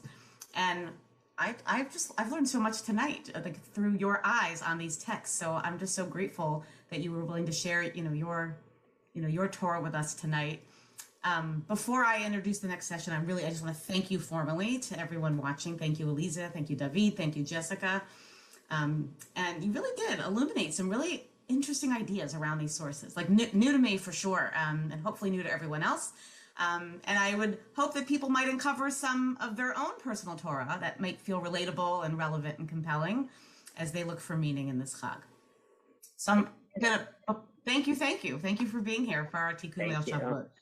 I'm going to introduce our next session. It's quite intriguing, the title, The Power of Relationships with the Jewish Spy Whisperer. If that isn't a reason to stay on, I don't know what is. I'm sure it's going to live up to all the expectations, especially when you hear about our esteemed presenters. Darrell M. Blocker is the Chief Operating Officer for Mosaic Security, an executive advisory firm. He's a retired CIA operative with expertise on North Korea, Iran, and terrorism. Hang on, Darrell was on President Biden's shortlist to be director of the CIA. And if that wasn't enough, also Rabbi Adam Greenwald, who's been the vice president for Jewish engagement at American Jewish University. And in less than a month, he'll become the senior rabbi at Congregation B'nai Israel in Tustin, California. So before I turn it over to them for what is just certain to be riveting, I just want to make this one quick important note that we are just grateful to every sponsor, all our synagogues and organizations for tonight's Tikkun Leil Shavuot. Thank you. And we're especially proud to bring you exploringjudaism.org. Please visit the site, share some of the pieces that resonate with you, with others who you know, and we welcome you to write some articles to share your own personal Torah. So please visit the site after the Chag or however it meets your learning needs. And thank you for joining us tonight. Hand it over to our next session. Rebecca, thank you so much for the introduction. I was on no short list, so I will be asking the questions and give you all the opportunity to get to know my friend Darrell, who is perhaps the very coolest Jew I've ever met. It's a pleasure to be with you all tonight in Chag Sameach.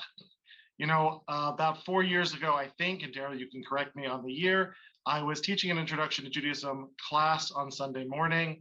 And during a break in class, the student comes up to me and says, Rabbi, I'm feeling much more close to you. I feel like I can trust you. I've got to tell you something I don't tell most people. I work for the CIA.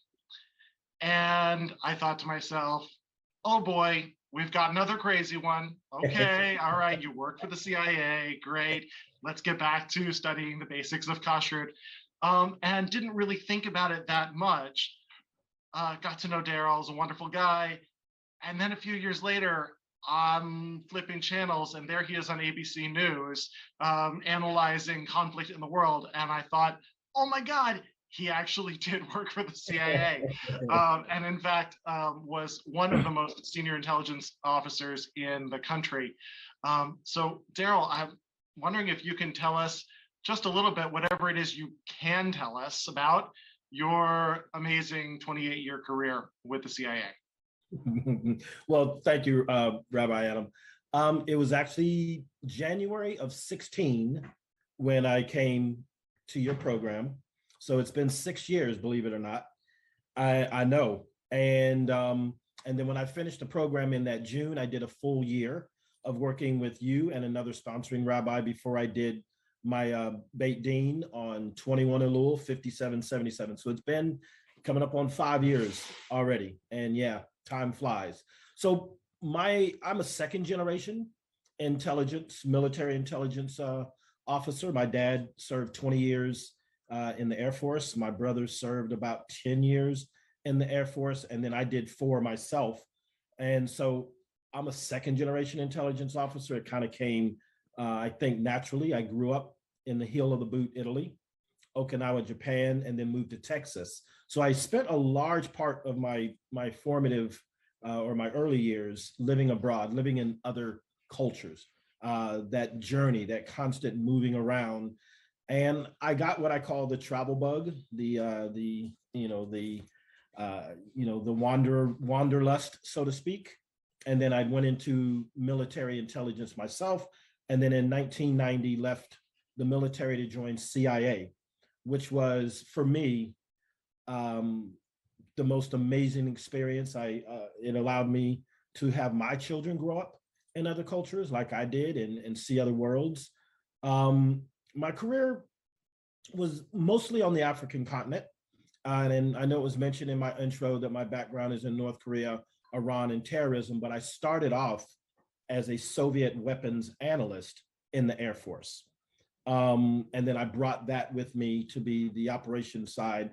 So Niger, Senegal, Morocco, Nigeria, Uganda, Pakistan, and Switzerland were my overseas tours. I was the #2 for our counterterrorism effort. I was the head of what we call Africa Division, meaning sub-Saharan Africa, not the Maghreb, not from Algeria to Egypt. That belongs to Near East. But anyway, 28 years traveling around the world, speaking other languages and enjoying it, but I was never able to tell people that I worked about it. So when I joined the Introduction to Judaism class, for me, that was 30 years of identifying as Jewish since college, but never going through the steps of making it reality. So finding you and finding that program was, I think, a godsend. And it changed me for the better, I hope. And yeah, so that was my journey to the agency. And we'll talk about your Jewish journey tonight. Did you tell me that your cover at one point was that you were the lead singer in a band and you actually got really popular? So, so that's a story born out of one of my colleagues at ABC News had seen a podcast that I did. And if I recall correctly, it was the first podcast that I did after I retired from the CIA in 2018. But anyway, the tagline for advertising that particular podcast was "Singing was hard, spying was easy." And the host had at that point talked to me about the things that I love, and music was always my first love. And so I've been singing since the 4th grade. I sang in high school. I didn't grow up Jewish, obviously. Well, actually, maybe not obviously, but grew up singing in the Black church in the South, sang at the University of Georgia Men's Glee Club. And then I was in Uganda, and there was a Berkeley School of Music trained guitarist whose wife worked for our U.S. Agency for International Development. So she was also working at the embassy. Anyway, this guy was very gifted, found a couple of Ugandans, found a couple of Congolese, started this jazz band. They would see me in the audience kind of mouthing the words, "Do you want to sing? You want to sing? You want to sing? No, thank you. No, thank you." Well, eventually, after being asked multiple times, decided to do it. And for the next 2.5 years, yeah, I was I was a big hit in Uganda, whatever that means. But the article got that part wrong. My cover was State Department embassy cover, but it was written as if I was undercover CIA being a band member. No, it was just my love of music. And that's the only thing wrong in that article, which was brought back really good memories. Fair enough. Well, I'm sorry to have that myth busted, but it's a great story. So let's talk about how you got from singing in Black churches in the South and having an Israeli flag, I think you said, up in your apartment in some of these various countries around the world. But as you said, there wasn't an introduction to Judaism class that you could take in Uganda or Niger. There is now, it's all on Zoom, but at that time you had to wait till you came stateside. Tell us about your journey to becoming a Jew by choice. So when I graduated high school in 1982, I knew then that there was something missing spiritually from my upbringing. And you know, when you're brought up in a faith of your parents, you feel obligated to continue to move in that path. Well, I've always been a maverick. I've always been that person who just asks questions incessantly. And I believe that I exhausted my parents' ability to answer questions about, you know, the Bible. And it got to the point where they're like, you just have to have faith. Well, faith is fine, but it's not enough for me. So when I got to university, I studied every religion that I possibly could, probably took enough religion classes to maybe even minor and by today's standards in religion, because it was always fascinating to me. I just loved everything about it. And then I met a whole bunch of fantastic people who are still in my life 35, 40 years later, that were part of a Jewish fraternity and its little sister group, and started hanging out with these boys. Did my first Shabbat candle lighting was in a dorm room on the University of Georgia campus. And then when I graduated, I went to work for the Atlanta Jewish Community Center at Camp Barney Meddance in the North Georgia mountains. Now, all the guys that I had been hanging out with knew I graduated, like, D, come work with us at Camp Barney. So I remember making the phone call and the guy saying, well, nobody here knows who Darrell Blocker is. Well, it didn't dawn on me that for 3 years, they only knew me as D. And as soon as I said, tell him it's Darrell Blocker, I heard my good friend Julie in the background say, if you don't hire him right now, we're all walking out. So anyway, 2 days later, I show up about midway through the first camp and then the entire second camp. So I worked in a kosher kitchen. And that was my first real deep dive into kashrut and everything else. So that was 1986.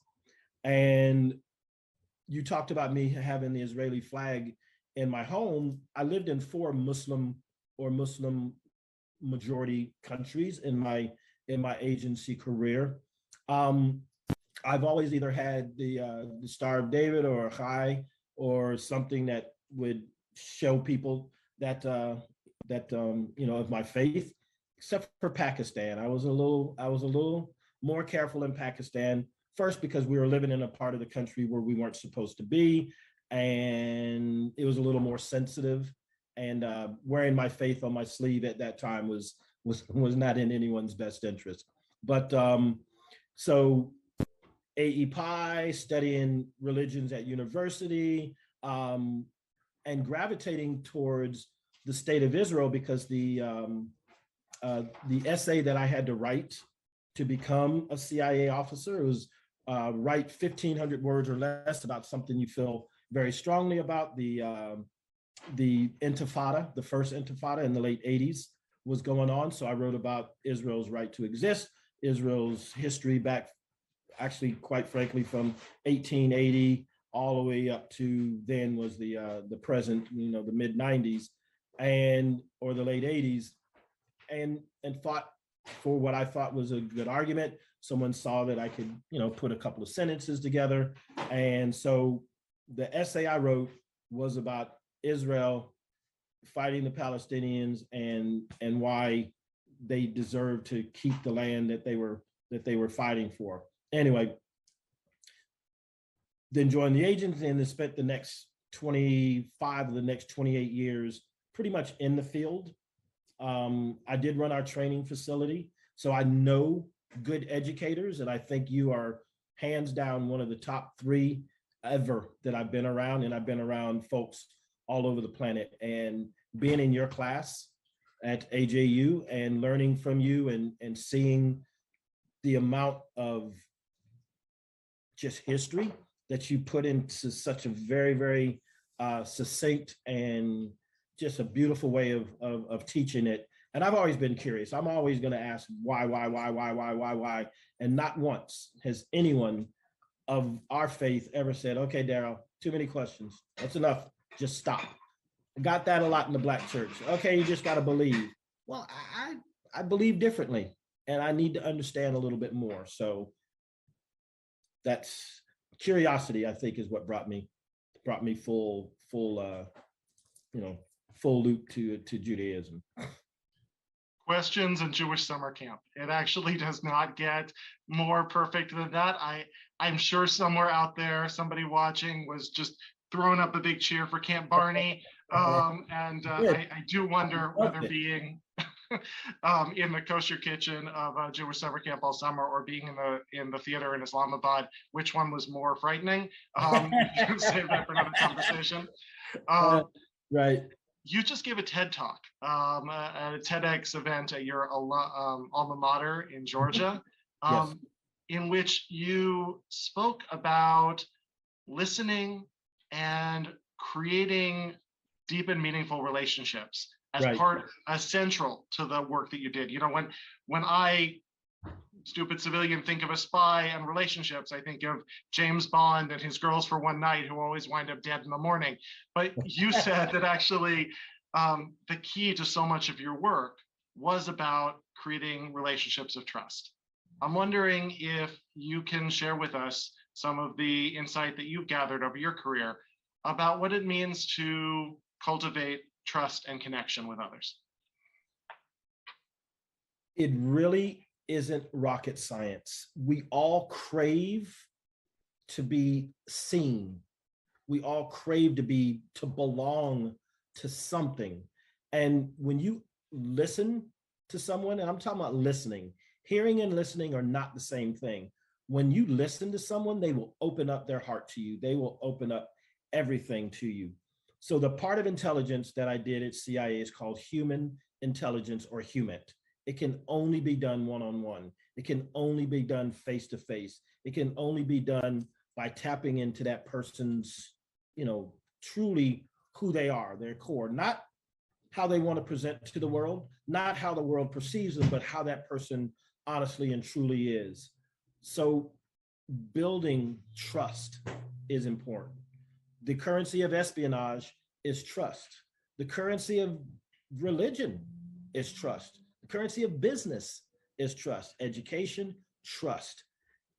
Building trust takes time.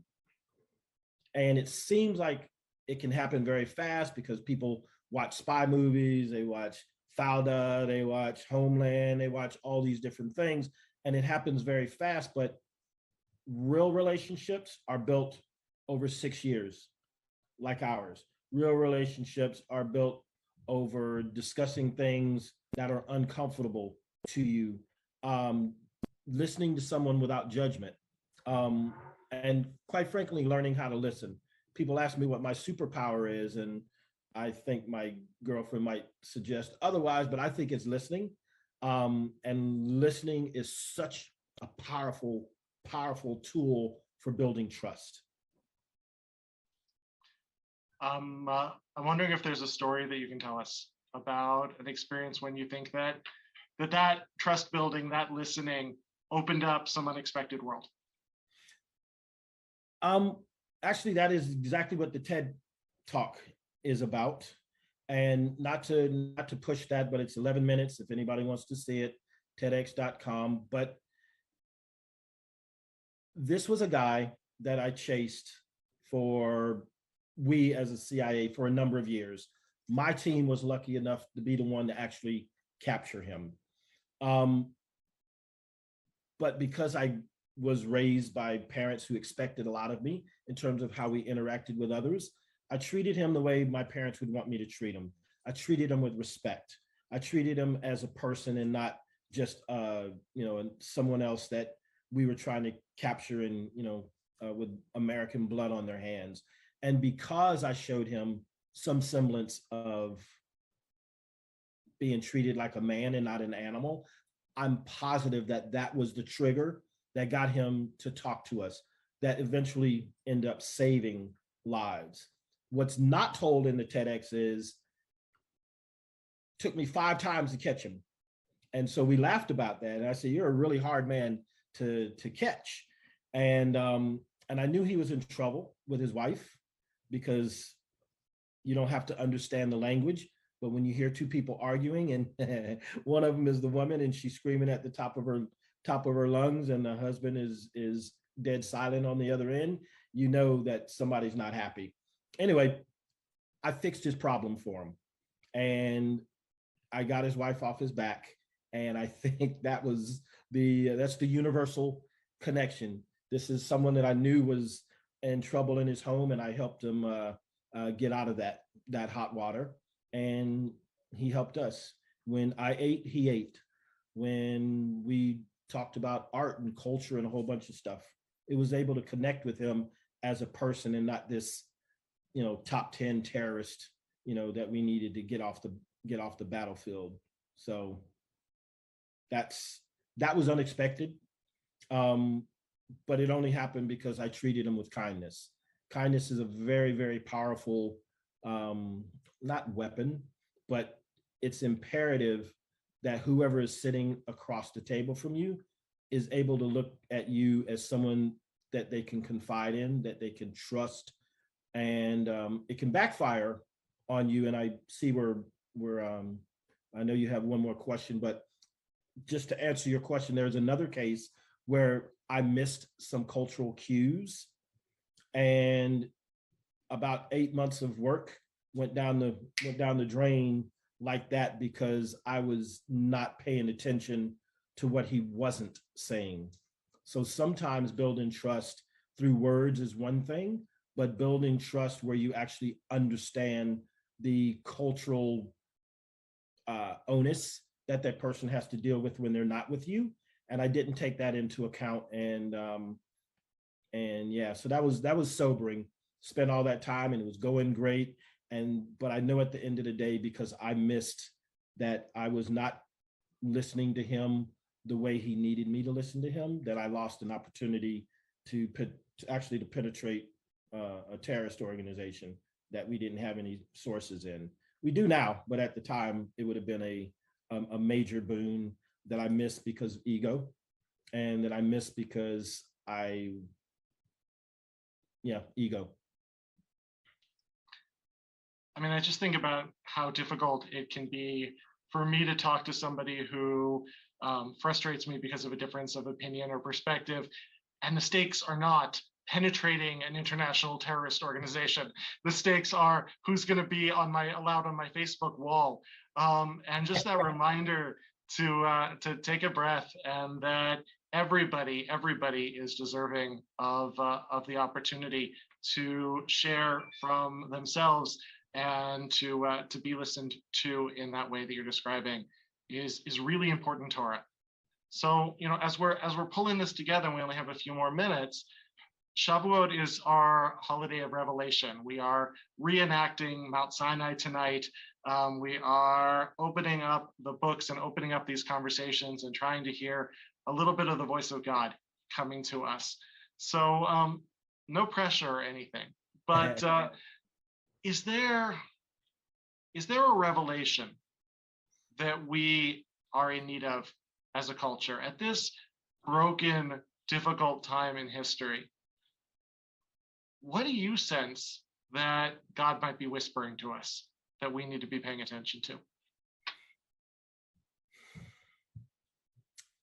That we focus too much on our differences and don't see them as an opportunity to learn something about that person, that culture, that scenario that you might not have otherwise been able to capture because you came in with preconceived notions about what it meant to them. You know what you think it meant to them. So I think hopefully he's whispering, be kind, because kindness is not just a mitzvah or being nice to someone. Kindness is extending it to someone when they don't deserve it. And possibly even when that person, they would not reciprocate the same to you under the same circumstances. So kindness is more visceral, whereas being nice to someone, it's just nice. Being kind takes effort.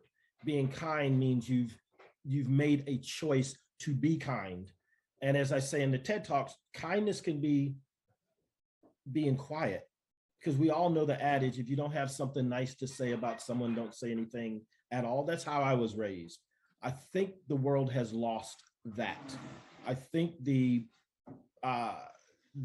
cyber world that we're in, where everybody can connect with someone, but there's no real, you don't have to look them in the eye. You don't have to see the pain of the words that what you just said has caused them, or you don't have to, it's just something you type and then you send it and you're done with it. Well, you don't know what damage you've caused by just that one act, just like you don't know what kindness, what ripples that might have. In the TEDx scenario, I know for a fact that we saved lives. I was able to, we know that. But you don't always see what your kindness, generates. I just know that it's more powerful and more prevalent than it's actually being depicted in the world. And just I want to get this one tidbit in there. About 10 years ago, the director of CIA at the time had, let's just say we had philosophical differences on this particular opinion, of which he said we're living in the most dangerous times in human history.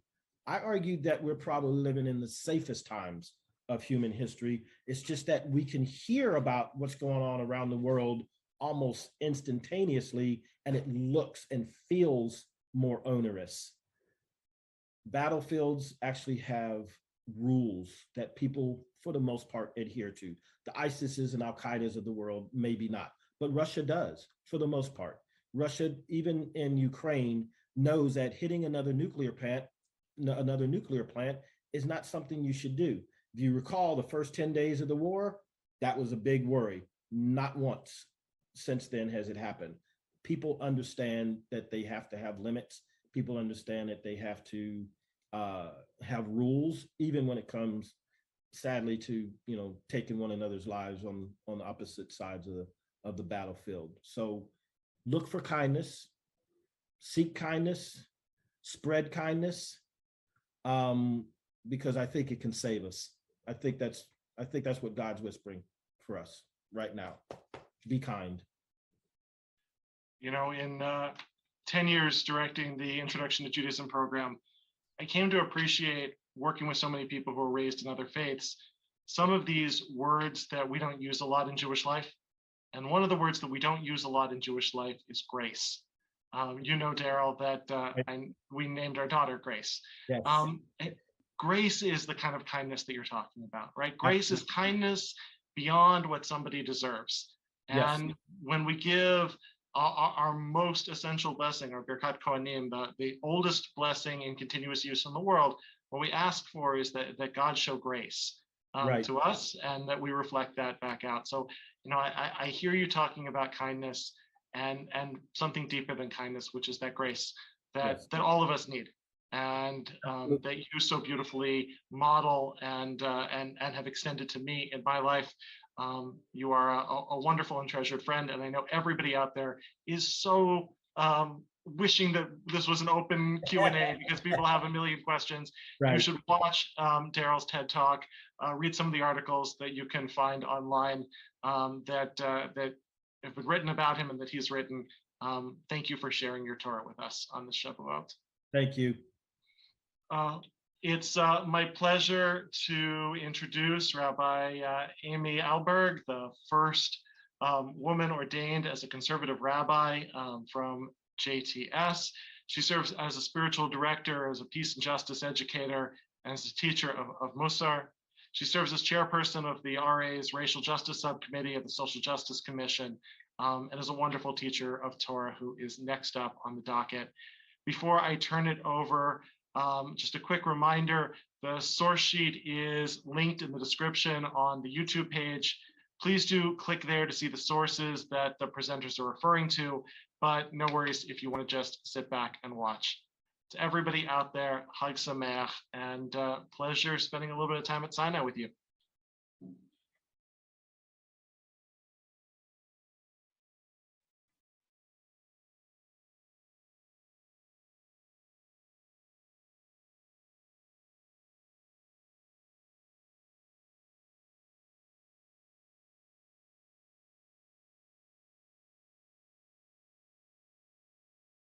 Rabbi Adam, what an incredible session. Fascinating, once in a lifetime, maybe. So this is going to be a radical change in subject, at least on the superficial level. But maybe I want to suggest that there is a link between that last piece of the conversation, when Rabbi Adam asked that beautiful question of Darrell, what words do you hear God offering by way of revelation tonight? And Darrell so eloquently said that what God is asking of us always, but also uniquely in this moment, is kindness. So let that be the underlying kavanah or intention of this session. So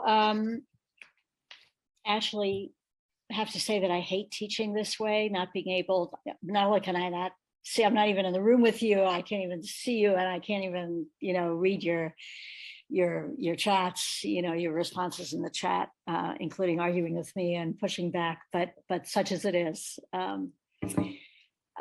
So the topic is a challenging one. So let me start this way. If we did have the opportunity to interact with one another on this session, I would ask you to write in the chat what comes to mind when you hear the word reparations.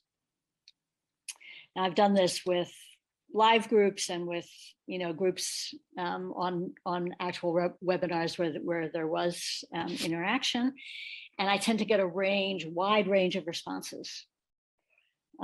There's a set of responses that go something like, reparations?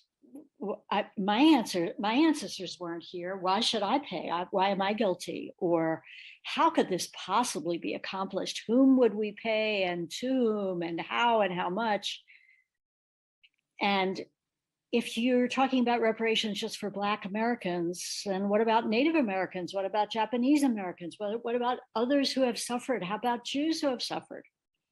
In other words, one might respond, there's still something a little, for some people, distressing about the subject of reparations, and it may evoke confusion, fear, suspicion, skepticism.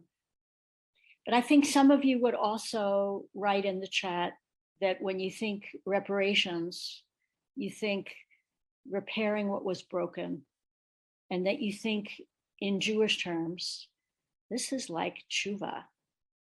This is like tikkun, both in the sense of repair and in the larger cosmic sense of cosmic repair and transformation. I've been studying and teaching about reparations for some years now. I am no expert in the range of possibilities and mechanics for paying reparations, how and when and to whom and in what forms.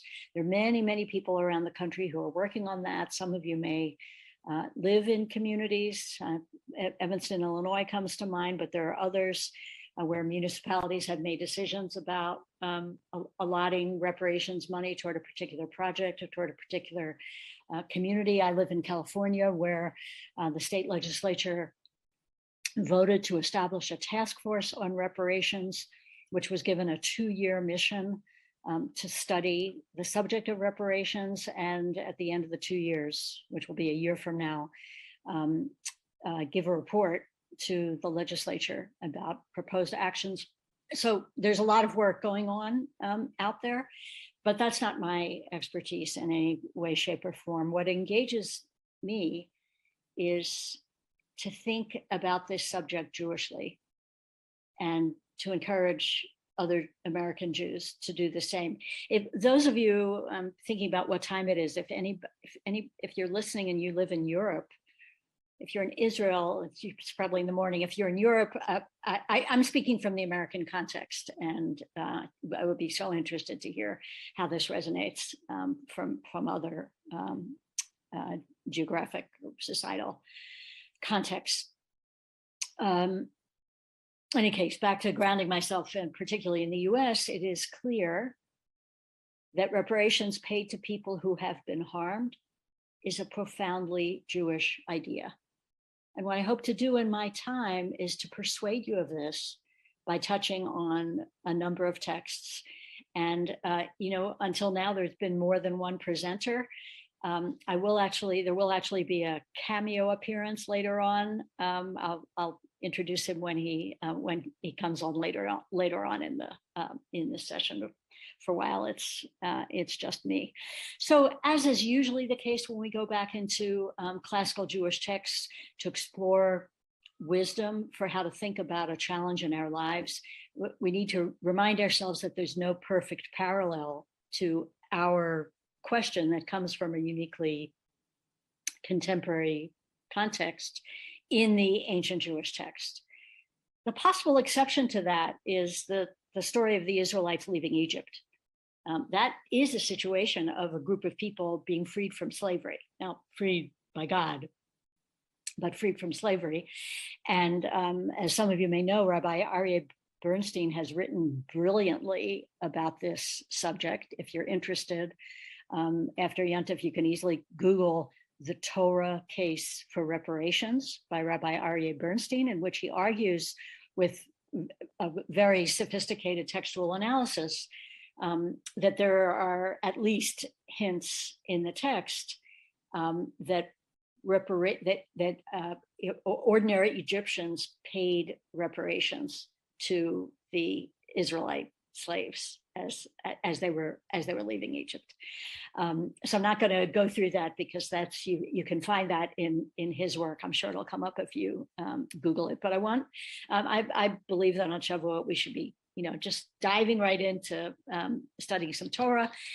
So I'm going to just touch on a number of texts. This doesn't exhaust. I think there are many other Jewish texts that really demonstrate how Jewish the notion of reparations, the concept of reparations is.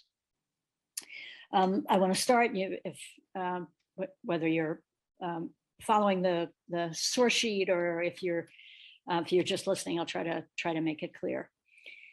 So the first text that I want to mention is Torah about setting an individual slave free. What does the Torah say about the obligation of a slave owner when slaves are set free? So in the middle of Deuteronomy chapter 15, which it includes teaching about the Shemitah year, which of course we are in the 7th year of the cycle, talking about the Eved Ivri, or the Israelite slave. There's a different law for slaves that are non-Israelites, but an Israelite slave is a person who was sold into slavery because they were impoverished and couldn't pay a debt, and so they go into slavery and are enslaved by a Jewish master. And as of the 7th year, all Israelite slaves need to be set free. So with apologies for the arcane translation, I don't know why I must have looked at this from someplace and not adjusted the language, but I'll do it as I speak. If your brother or sister, I think, an Israelite man or woman, yes, an Israelite man or woman is sold unto you, they will serve you for 6 years, and in the 7th year, let them go free. In verse 13, and when you let them go free from you, do not let them go empty. Lo tishalchenu rekam. Don't let them go empty-handed. Rather, furnish them liberally out of your flock and out of your threshing floor and out of your winepress of that Adonai your God has blessed you. You shall give them, and you shall remember that you were a bondsman in the land of Egypt and God redeemed you. Therefore, I command you this thing today. I'm going to read the Hebrew because it's so beautiful, beautiful. Verse 15, remember that you were a slave in the land of Egypt and God redeemed you from there. You know what, the Hebrew text is garbled. I'm sorry. The English isn't garbled. English is clear. That's why I'm commanding you this thing today. I was talking about this text with my husband, and he said, "Well, isn't that just like when in contemporary America when someone goes out of Egypt? I don't know whether that's actually true, but in the movies, the person is given $20 or bus fare or something like that. This seems to be something more expansive than that." The language is more expansive. Furnish them liberally out of your flock, your threshing floor, of the wine press. It seems like give them a lot of stuff. So because you were a slave, this experience. God redeemed you. And that's why the soul of the stranger. And so don't let them go out of slavery with nothing. How are they going to build a life then? So I think I always read this text as a simple act of generosity to help the person get a new start. probably like $20. I'm making that up. I don't know whether that's really what's given to incarcerated people, if anything, when they're set free out of prison. Maybe it's just generosity, and maybe it's just a token. Or maybe there is in this commanded gift an acknowledgement of how much wealth the slave has generated for the master during the time of their enslavement, and how much of their life the slave has sacrificed for the master's benefit at a desperate time in their life. Remember, they came into slavery because they were impoverished. Is there some recognition of all of that? And it's the master's way of saying, if not, I'm sorry, at least an acknowledgement, maybe a debt of gratitude, an expression of a debt of gratitude that you have really done me good. You've really helped me. Is this something like reparations? So that's a question, maybe. Jumping to a very different example. From Maimonides, the Mishnah Torah, from the Book of Damages, Sefer Nezikin, the laws of laws of robbery and loss. I'm going to read especially the parts that are underlined. It is forbidden to buy from a thief something stolen, and forbidden to dress it up with a modification so that someone else will buy it.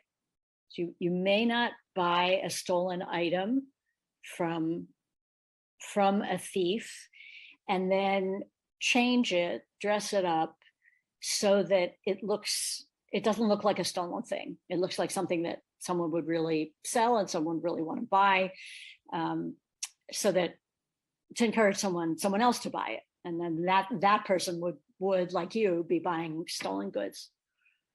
Anyone who does this and other things like this strengthens the hands of transgressors, and in so doing transgresses the mitzvah, lifnei iver lo titein michshol.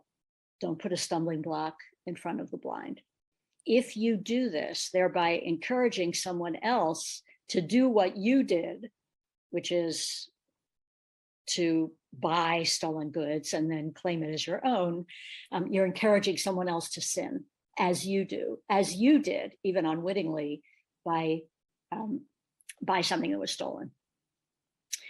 Continuing, furthermore, it is forbidden, section 2, it is forbidden for anyone to benefit from an article obtained by robbery, even after its rightful owner has despaired of its return, if one knows for certain that this object was obtained through robbery. So if you know that an object was obtained through robbery, like a beast of burden, a cow, a donkey, a car in our context, a computer, a phone, an iPad.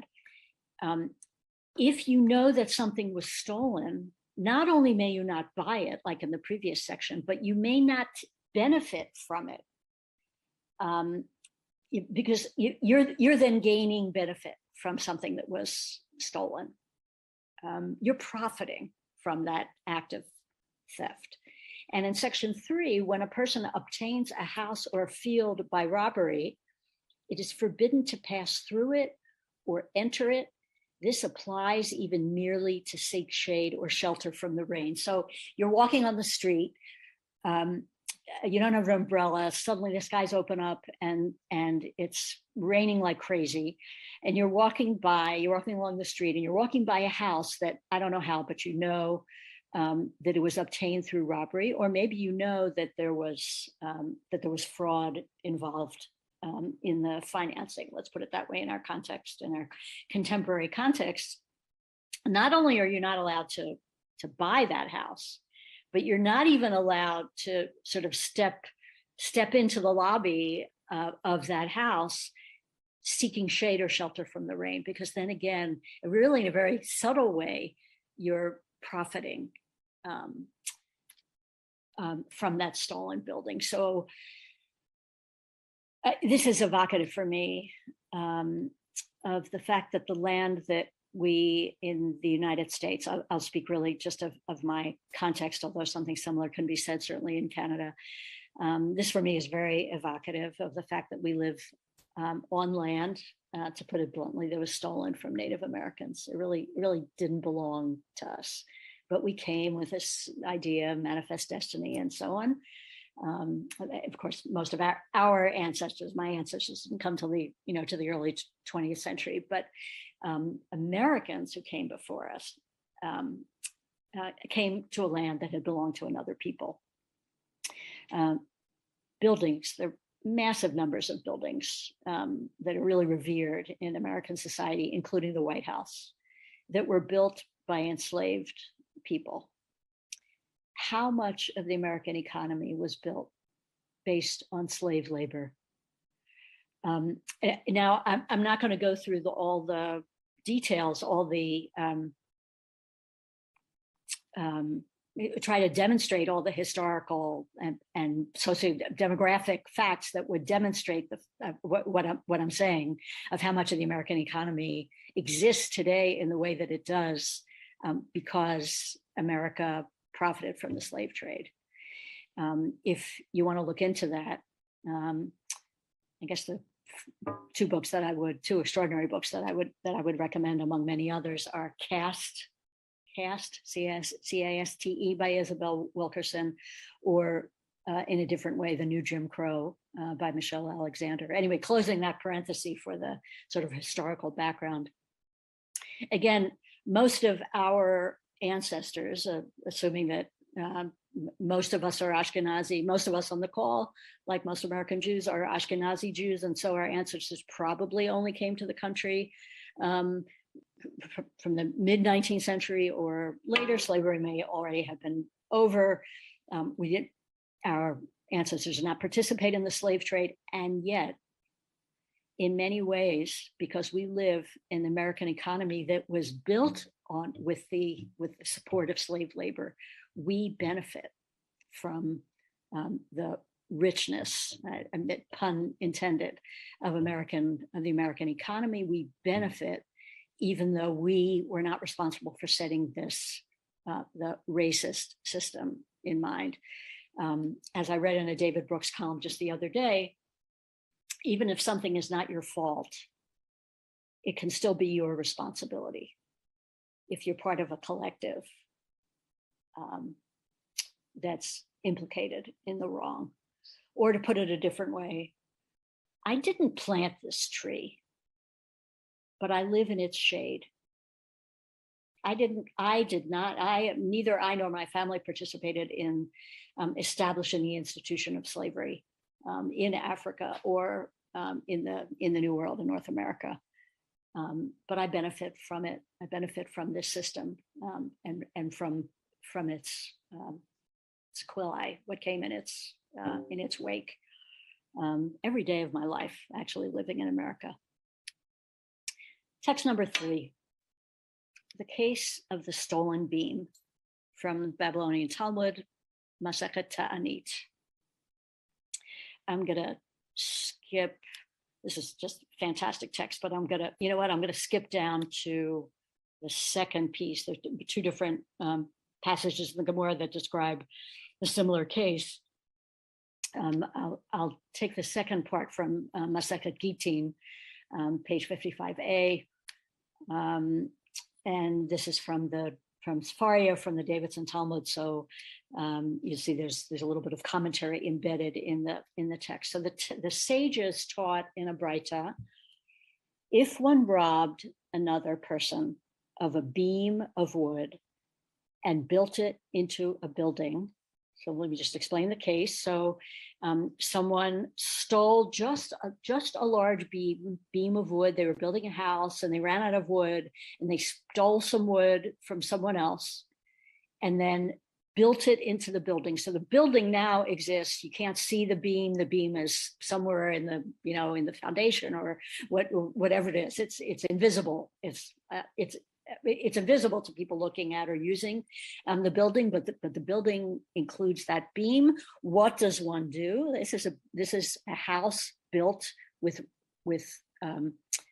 theft literally built into it. Beit Shammai, usually the stricter, articulating usually the stricter view, Beit Shammai says the robber must destroy the entire building and return the beam to its owners. Beit Shammai says, it's obvious what has to be done. This building has a stolen piece of wood in it. The only right thing to do is to tear the building down until you find that stolen beam, as if you would know which one was the stolen beam, and return it to its owners. That's the only way. You steal something, you have to return it. You have to tear the whole building down. And that's the only way to make it right, in order to literally return the beam to its owners. But Beit Hillel, usually sort of kinder, gentler, maybe more pragmatic, says the injured party receives only the value of the beam, but not the beam itself, due to an ordinance instituted for the sake of the penitent. So you don't have to tear the building down. Beit Hillel is thinking, if the law is that you have to tear the building down, if you realize that you're interacting with a building that has something stolen in it, nobody's going to report. Nobody's going to come forward and say, oh, by the way, here's this building that I live in that has some stolen material in it. Beit Hillel says that's just not going to work. That's going to discourage people from actually coming forward.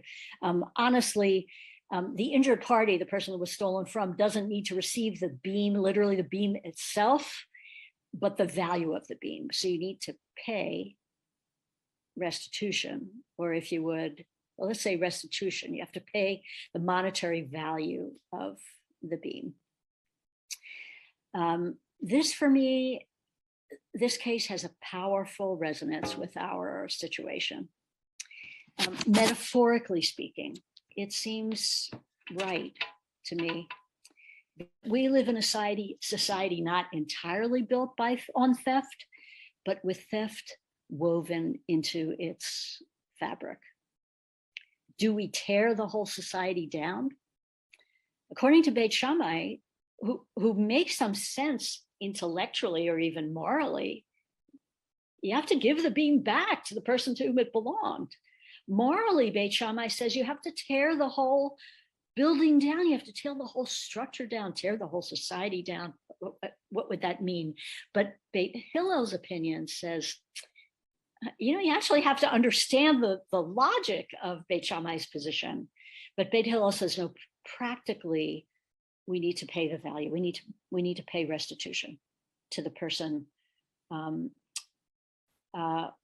whom something of value was stolen. So now I want to introduce my husband, actually, Louis Newman, who's an expert on tshuva, who wrote the book, but wrote a book on tshuva, because it's not just a text, number 4, but the textual framework that I want to consider with you now is the whole system of tshuva. And since Louis is really a marvelous teacher about tshuva, I'm going to introduce him now to spend just a few minutes. I think I may go 5 minutes over my. He'll speak for about 5 minutes, and then I'll wrap up and let you go. So, my dear husband, Professor Newman. Thank you, Amy, and welcome everyone. I will do this very quickly, but I want to begin by simply going through quickly an overview of what Rambam, Maimonides, has to say about the steps in the process of tshuva. There are 7 of them.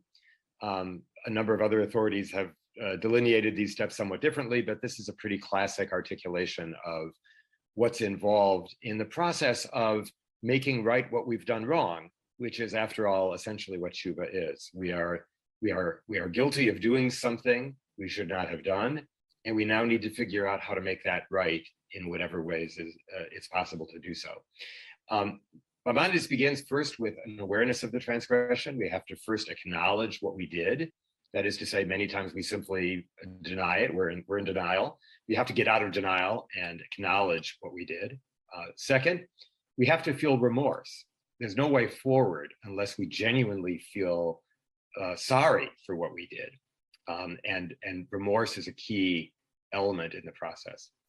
Next, we have to confess. It's not enough just to feel bad. We have to actually outwardly, verbally acknowledge what we did. That is to say, we have to really own it. And owning it means saying it outright. Fourth, we need to apologize. That is to say, we need to approach the person we have harmed, and we need to ask their forgiveness.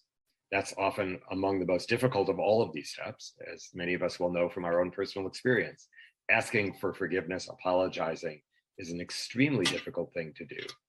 But that's a critical step in the process, because we have to repair the relationship, and there is no repairing of a relationship without apology. Fifth and key to this question, I think, of reparations is restitution. It isn't enough to feel bad. It isn't enough to apologize.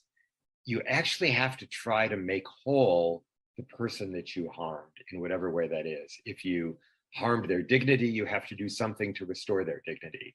If you stole something from them, you have to return it or return the value of it. In one way or another, we have to do our best to make the person we've harmed whole. That is to say, as if we hadn't done it. We have to try to return the situation as best we can to the way it was before we transgressed. Next, we have to engage in what we call cheshbon hanefesh, or soul reckoning. We have to really dig deep and determine what is it actually that caused us to do what we did, and how is it that we did that? Where did we go astray? And really try to understand that. And last but not least, we come to the final stage, Rambam says, which is we have to avoid the same transgression the next time around. So I could spend some time going through each of these steps in a great deal of more detail, but what I really want to do is focus in a little bit on the restitution piece, just to say that imagine for a moment, again, without going into the details of what exactly this might look like, but imagine for a moment if we really did feel some sense of responsibility, some sense of guilt, some kind of remorse over the actions of ourselves or of our ancestors in creating the circumstances that oppressed people of color, people on the margins, Native Americans, immigrants to this country. If we actually felt bad and we actually wanted to make restitution, what might that look like?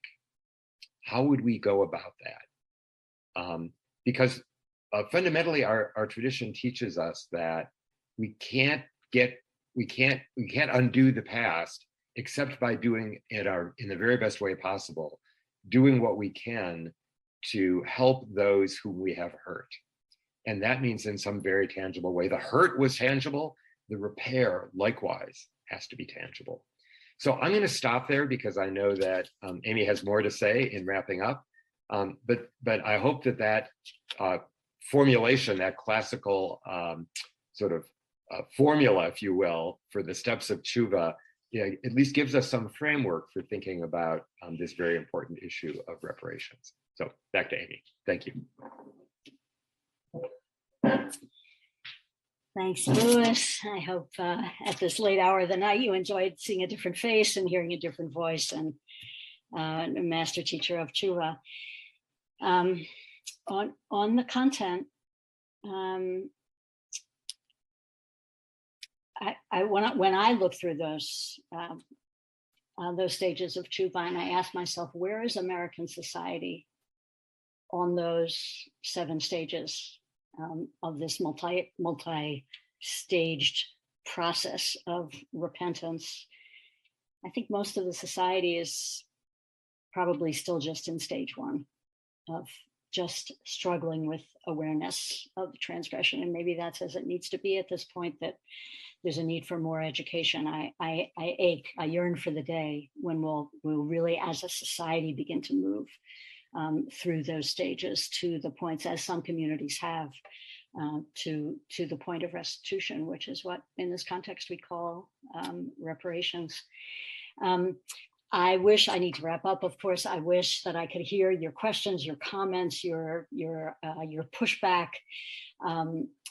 If you have questions for me, please find me. Every conservative rabbi knows how to reach me. We all have each other's email addresses.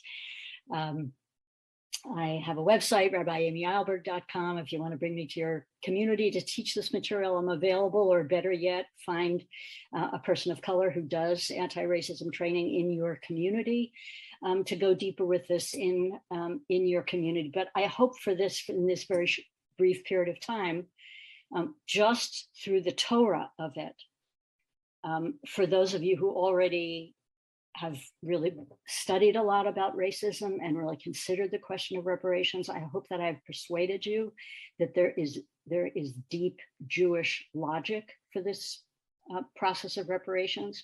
And for those of you who've been quite skeptical about the whole matter, that sounded sort of pie in the sky to you, I hope too that I've persuaded you that there really is something here to think about as Jews, for sure, and of Americans, certainly.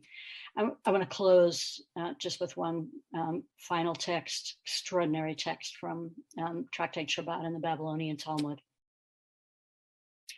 Anyone who is able to protest against the transgressions of one's household and does not is punished for the actions of the members of the household.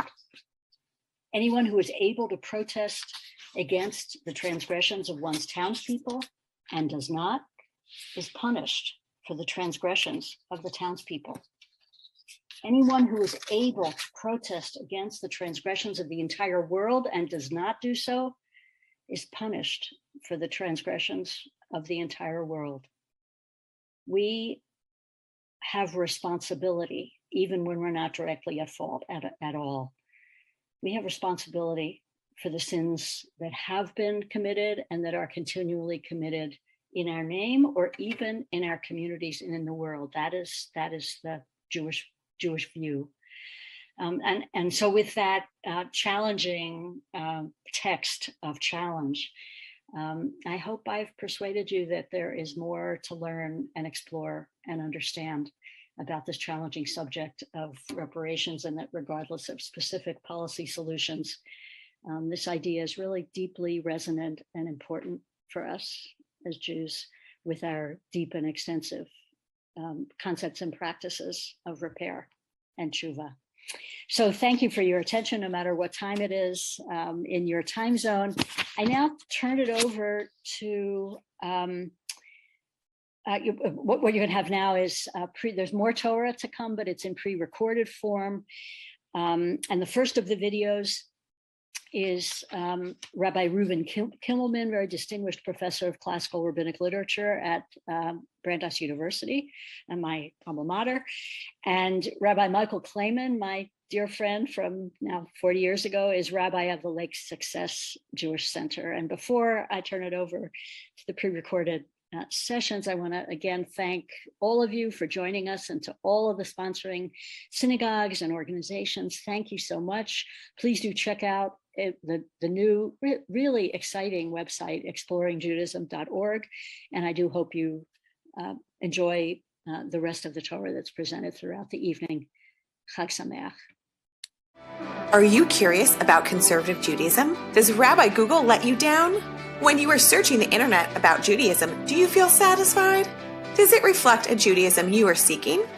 Well, now there's exploringjudaism.org. This growing resource is conservative Judaism's home on the internet for actual humans. For the people, by the people. I can't believe this didn't already exist. A conservative Jewish website for real people like me? Wow. An article on Havdalah.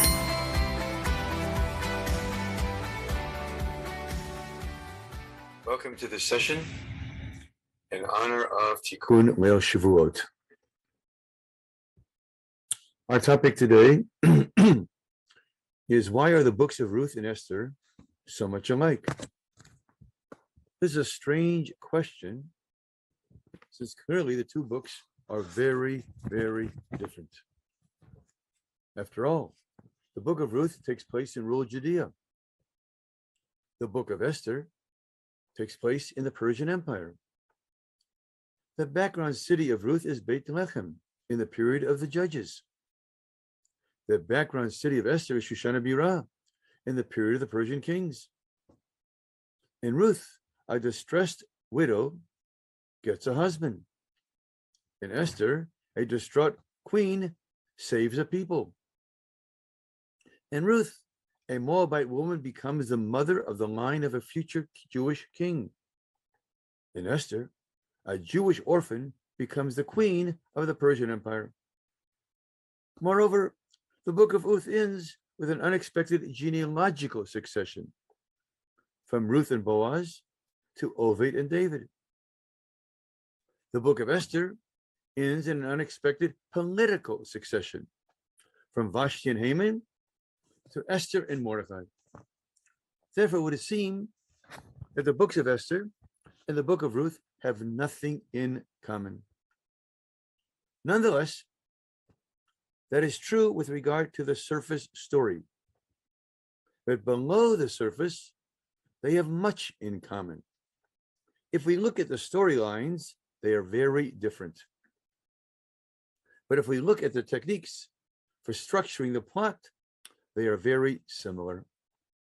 That is to say, from the perspective of the narrative, we have two different stories. But from the perspective of narratology, which means how the story is told, we have two stories with a lot in common. Again, the issue is not the content of the story, but how the story is told. Thus, we can't say that the commonality of Ruth and Esther is that the heroine is a woman. After all, the Tanakh has many women heroines who determine the outcome of the story, from Chava to Rivka, from Rachav to Yael, from Devorah to Abigail, and then later Yehudit.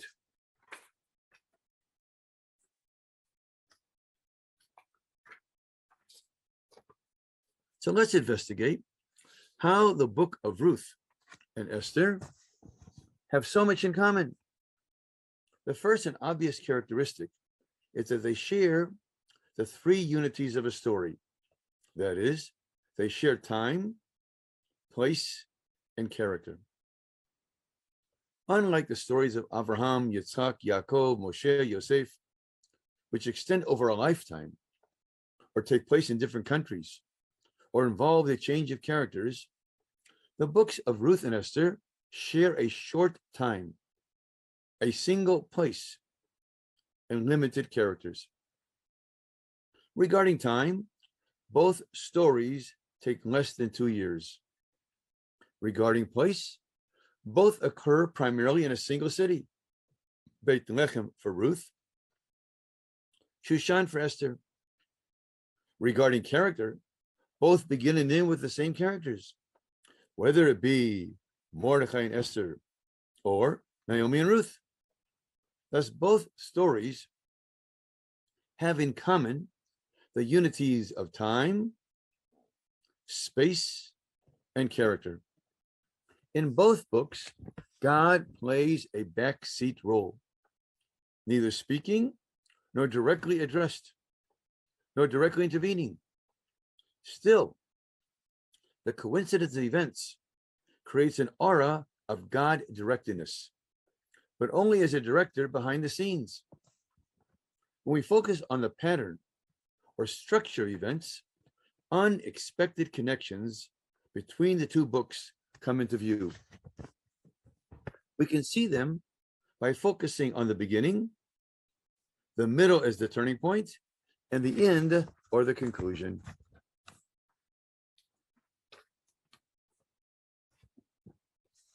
The opening setting is loss of a spouse. Achashverosh loses his wife. Ruth and Naomi lose husbands. Both losses create an expectation of a turnaround. How will the loss be made up? In the book of Esther, Mordecai solves the problem by having Achashverosh marry Esther. In the book of Ruth, Naomi solves the problem by having Boaz marry Ruth. In both cases, the older relative, Mordecai or Naomi, mentors the younger relative, Esther and Ruth. The same word is used in both cases for caretaker. Mordecai is called Esther's Omein. Vayi Omein et Hadassah, 2:7. Naomi, upon taking the child of Ruth is called Omenet, Fatihi lo Omenet, 4:16. In both cases, the older gives advice to the younger relative. In both cases, the suggestion is accepted by the younger, that is Ruth and Esther, but both revise it, relying on their feminine wiles to turn the tables and achieve their goal. Both Ruth and Esther want the ruling man, Boaz and Achashverosh, to intervene and save them and company. Both achieve their goal by uncovering. Esther uncovers Haman's plot to Achashverosh at her party. Ruth uncovers the garment of Boaz at the threshing floor.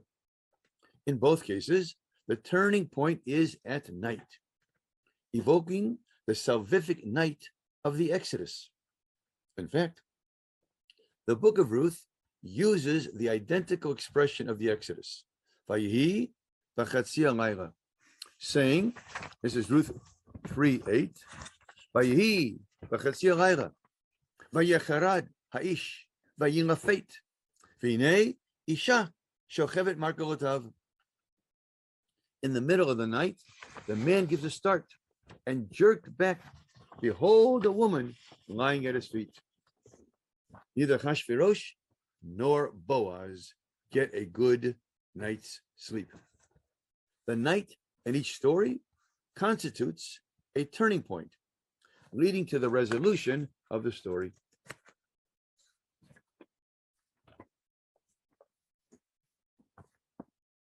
Both stories have a potential spoiler, Haman in Esther and Tov in Ruth.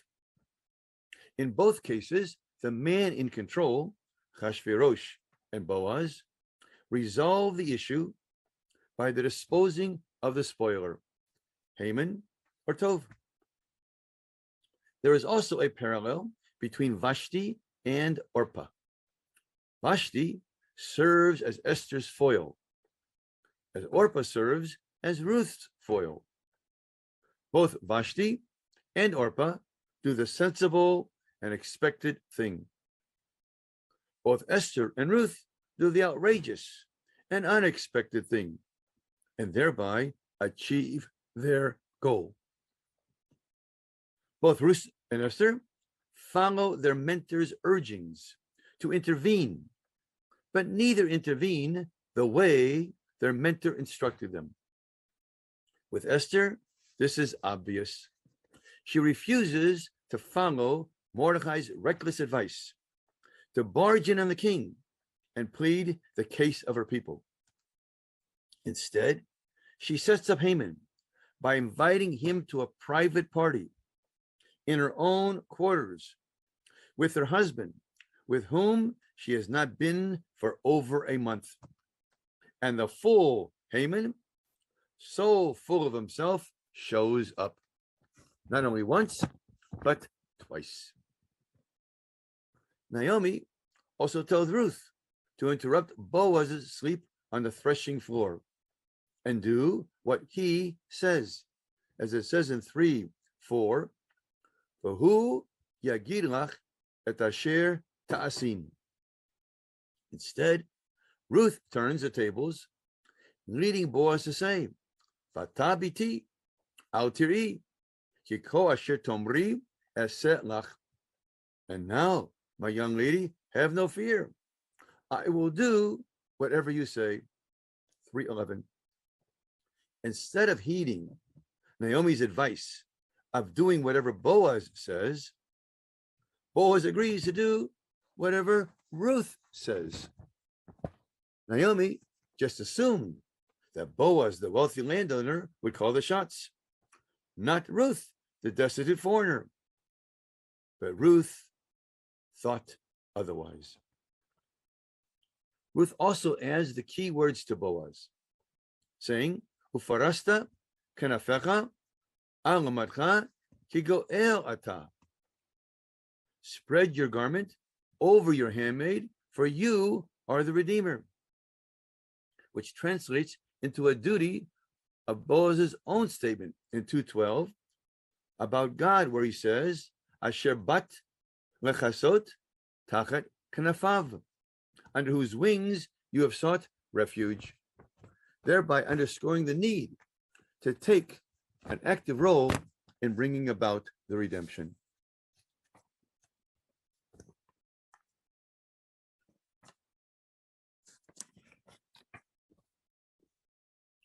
Note also the parallel between Boaz and Achashverosh. The former says to Ruth, I will do whatever you say, 3:11. The latter says to Esther, Uma she'elatech v'yinetein lach ma bakashatech od v'teyas. That is, whatever is your wish, it shall be granted, and whatever is your request, it shall be done. In both cases, there is also the double intrusion of advising women. In Esther, Zeresh speaks twice at 5:4, before the Haman Mordechai reversal, and after at 6:13.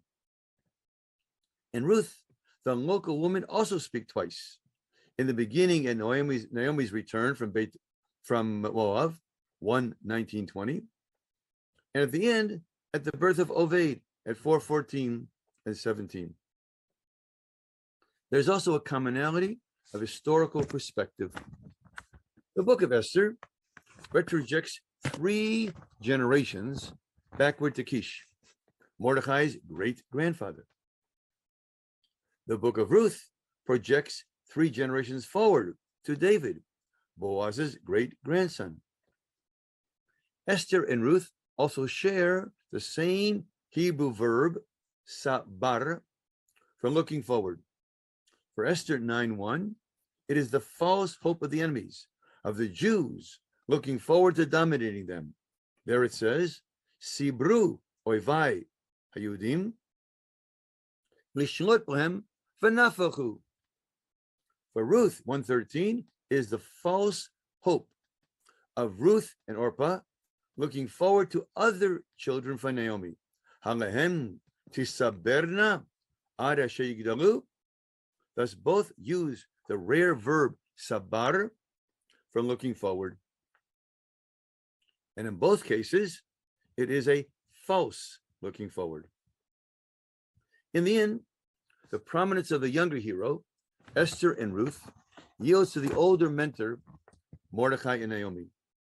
The plot of the book of Ruth begins at 1:2 and ends at 4:17 with Naomi.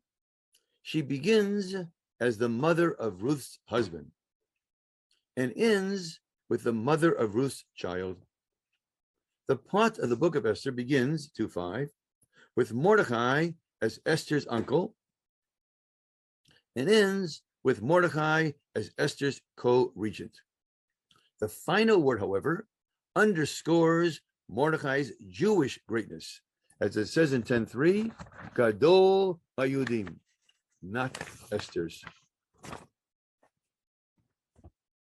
Now, you have to admit that there are two amazing stories, all dealing with reversals. They are so different, yet so alike. The great reversal in the book of Esther and Ruth are individual and collective.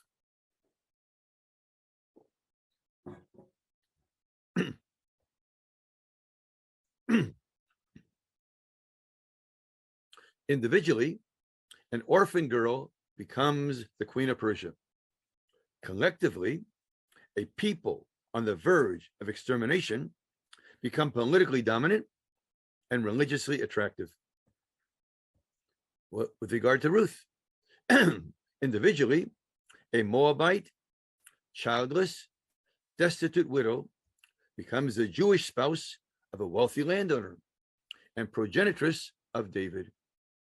Collectively, in the period of the Judges, are planted the seeds of monarchy. But just as dramatic are the reversals of Haman. Instead of hanging, he is hung. Mordechai, instead of being hung on raised gallows, he is raised to viceroy of Egypt. Esther, instead of elimination with her people, she becomes savior of her people. Naomi and Ruth, instead of childlessness, there is motherhood.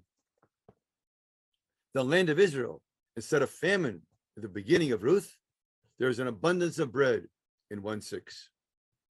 Finally, there is the common denominator of the reversal from non-Jew to Jew.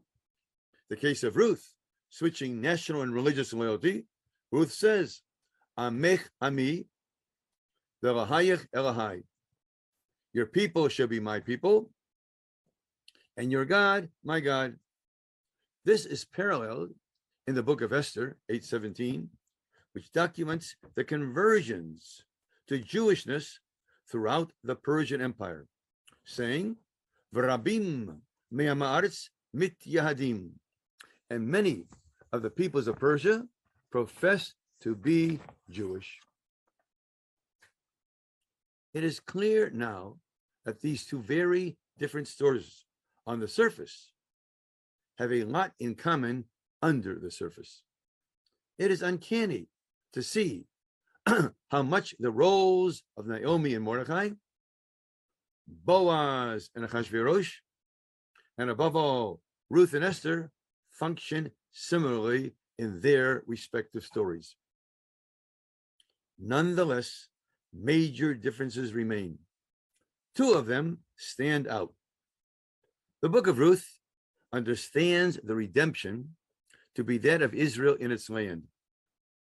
The book of Esther understands the redemption to be that of Israel outside its land. The first plants the seeds of the Jewish monarchy. The second celebrates Jewish acceptance into the Persian monarchy. Still, in both cases, the female initiative engineers the redemption, determining the destiny of Israel.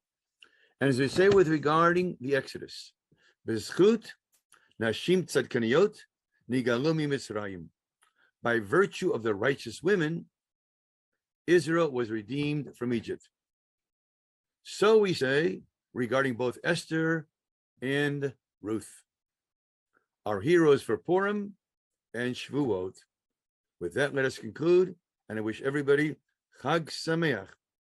And as you read closely the books of Ruth and the book of Esther, realize their common understanding of the structure which makes the story come to its respective conclusion. Chag Sameach. Are you curious about conservative Judaism? Does Rabbi Google let you down? When you are searching the internet about Judaism, do you feel satisfied? Does it reflect a Judaism you are seeking? Well, now there's exploringjudaism.org. This growing resource is conservative Judaism's home on the internet for actual humans. For the people, by the people. I can't believe this didn't already exist. A conservative Jewish website for real people like me? Wow. An article on Havdalah.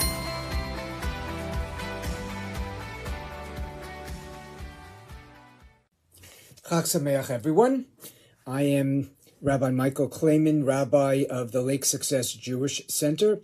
I apologize for coming to you through a video, but as I get older, the later hour becomes somewhat more challenging. So I hope you will bear with me.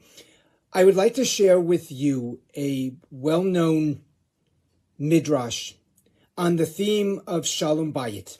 Shalom Bayit has traditionally been translated as peace in the home. The notion of making peace and bringing tranquility into a home. And Shalom Bayit is considered one of the central values of Jewish life. As I become more experienced, and now it's over 40 years in the rabbinate, I begin to look at rabbinic stories through different pairs of eyes. I see them in a more contemporary sense, trying to make sense of an ancient text through contemporary lenses. And that is not always easy to do and perhaps not fair, but The truth is, if we are going to make texts available for younger generations, we have to be able to confront the difficulties within the text and not only highlight or extol the virtues.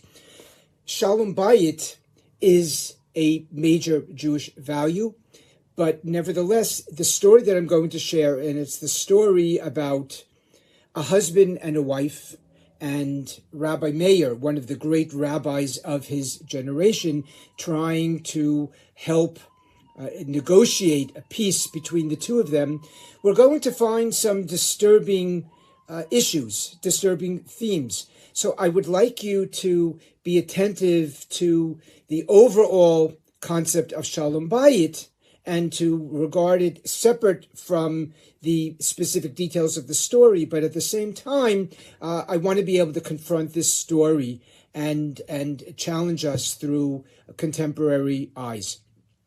So we're going to just read it. I believe you have the screen in front of you. It's a story that there are at least two versions. The version that I'm going to share comes from the Midrashic work Vayikra Rabbah, and it begins by discussing what was a very typical Friday night for Rabbi Meir. Rabbi Meir was a 2nd century rabbinic leader. He was a disciple of the great Rabbi Akiba. He was featured prominently in the post-Bar Kokhba era of the 2nd century. And Rabbi Meir was sitting and teaching Torah on Friday night.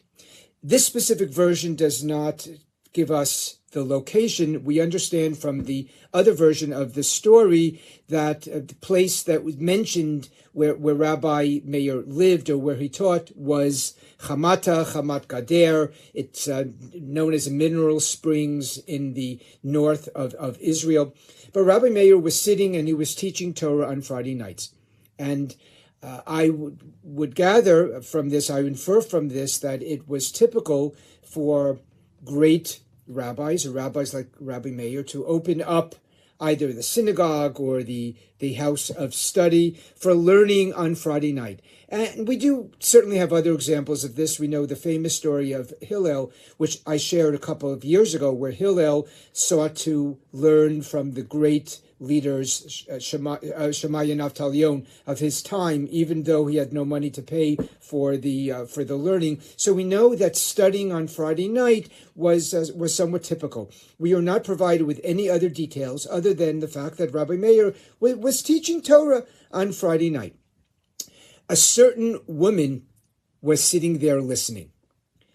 Her name is not detailed. It's not specified. We know nothing about her age. We learn from this story there are no children, at least in this narrative, there are no children involved. But that does not necessarily narrow this woman's age to a specific category.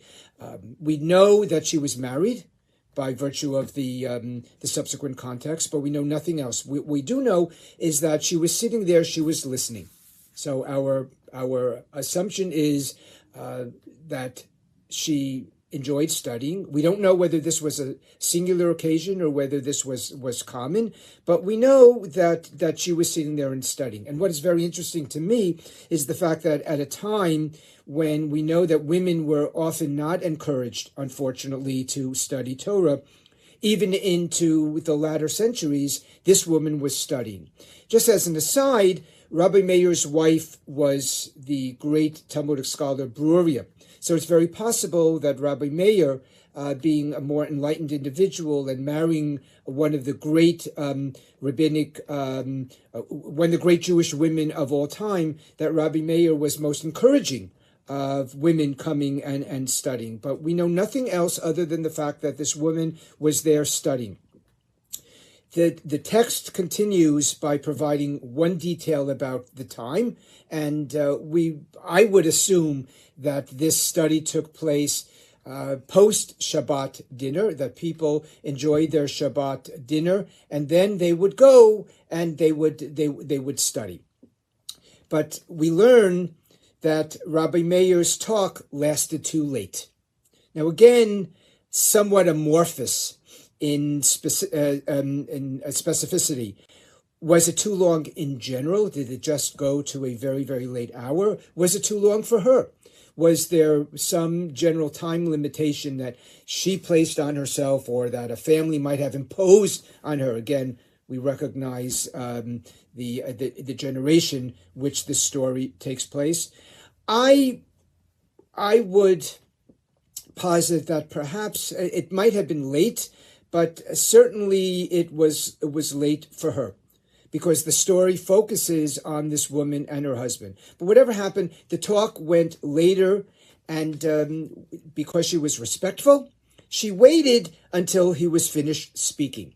We learn here the tradition of derech eretz, offering respect, and we also learn the notion of kavod harav, paying homage to a rabbi, respect to a rabbi, to a teacher. And I think that's something that is a value that I cherish today. Many of you might have a similar situation in your synagogues. On Rosh Hashanah and Yom Kippur. Often Rosh Hashanah and Yom Kippur could be almost like a baseball stadium with people coming in and people exiting. But one thing that's often very clear, at least in the synagogues where I have been, which I have served, at the time of the rabbi speaking, the doors are shut. There are even signs all around. No movement, except for emergencies, during the rabbi's speaking, during the rabbi's sermon, during the rabbi's teaching. So here we introduce the notion of kavod harav, the honor that was paid by this woman to Rabbi Meir, even though his talk lasted beyond the parameters of an allotted time, whatever that might be. So Rabbi Meir concluded, the woman went home, and again, we're not told anything about the area, about the safety of walking late at night. All of that is extraneous here. We're focusing on the subject of Shalom Bayit, and the Midrash is certainly focused on that specific theme. Then she went to her home, and she found that the lamp was already extinguished. I would understand these words on two levels. First of all, very possible that a lamp, which might be analogous to today's timers that people set for Shabbat so that they can enjoy Shabbat without physically having to turn out the lights, which is common in traditional homes. It's very possible that a lamp was established for a certain amount of time and it was extinguished. By the time she returned home, it was beyond the point that the lamp would be sustained, and so therefore the lamp was out. It was night. It was time for sleep. But we might also understand this lamp symbolically. Was the lamp just a symbol of, or representing, let's say, some kind of estrangement? It was dark. It was dark not only physically, but it was dark in terms of, in this case, her husband being angry, being incensed that she was out late beyond the time that was customary. And so the lamp represents anger, disappointment. You can choose, but I think it represents the fact that the husband was no longer willing to stay up and wait for her. So this lamp can be seen literally as a lamp which is extinguished, but also symbolically as something that expresses anger, disappointment, estrangement over the fact that this woman went out to study on Friday night and did not return till late. Another aside, where was the husband? I think it's the irony, especially when we're talking about an era when women were generally defined as caretakers of their children, they were not the ones who went to the study house. They were not the ones to pray or to study primarily. It was the husband who did that. In this case, we have a reverse. In this case, it's the woman who goes to study. We don't know if the husband had been home taking care of children. We don't know if the husband was simply disinterested. But what we do know, and I enjoy the irony of the woman studying and the husband being home, even though we could pose the question, why didn't the husband accompany her? Was he disinterested, or were there other secondary reasons for his not accompanying her? So at this point, we know the lamp is out, but her husband was awake and asked her, "Where have you been?" We don't know whether that question is asked rhetorically or whether he simply has no idea about her whereabouts. He might not know about her whereabouts, but that again might call attention to a lack of communication between the two of them. Why didn't he know that she was out or that she was at the house of study? Did she not communicate, or did they not have that conversation? So we can see that the whole theme of Shalom Bayit, of peace and tranquility in the home, is a subject worthy of discussion here. The husband asks, "Where have you been?" And she told him, and she was very honest and direct, "I had been sitting and listening to the rabbi. I went out and I studied." Again, was he posing this question as the patriarch, someone who objects to his wife being out for whatever reason? And again, the merits of this we're going to put to the side for now. Could we give him the benefit of the doubt and say he was simply worried? I would suggest it's more than just worry because of what follows. So she says to him, I was sitting and I was learning. It was something that I would assume that she enjoyed. But now the husband said to her, and this, I think this harsh reaction probably conveys the idea of him being quite displeased. The husband said, "I swear by such and such that you are not to enter here until you go and spit in the rabbi's face." An expression of anger and of, I think, a very passionate kind of anger. What does it mean, "I swear that you are not to enter here"? Was she going to be expelled from her home, or was there some limited punishment, as it were, that he was going to try to inflict upon her? Was he suspicious? Was, after knowing that she was out studying, and she doesn't say, "I've been studying with Rabbi Meir," but he doesn't seem to display any respect for the specific rabbi.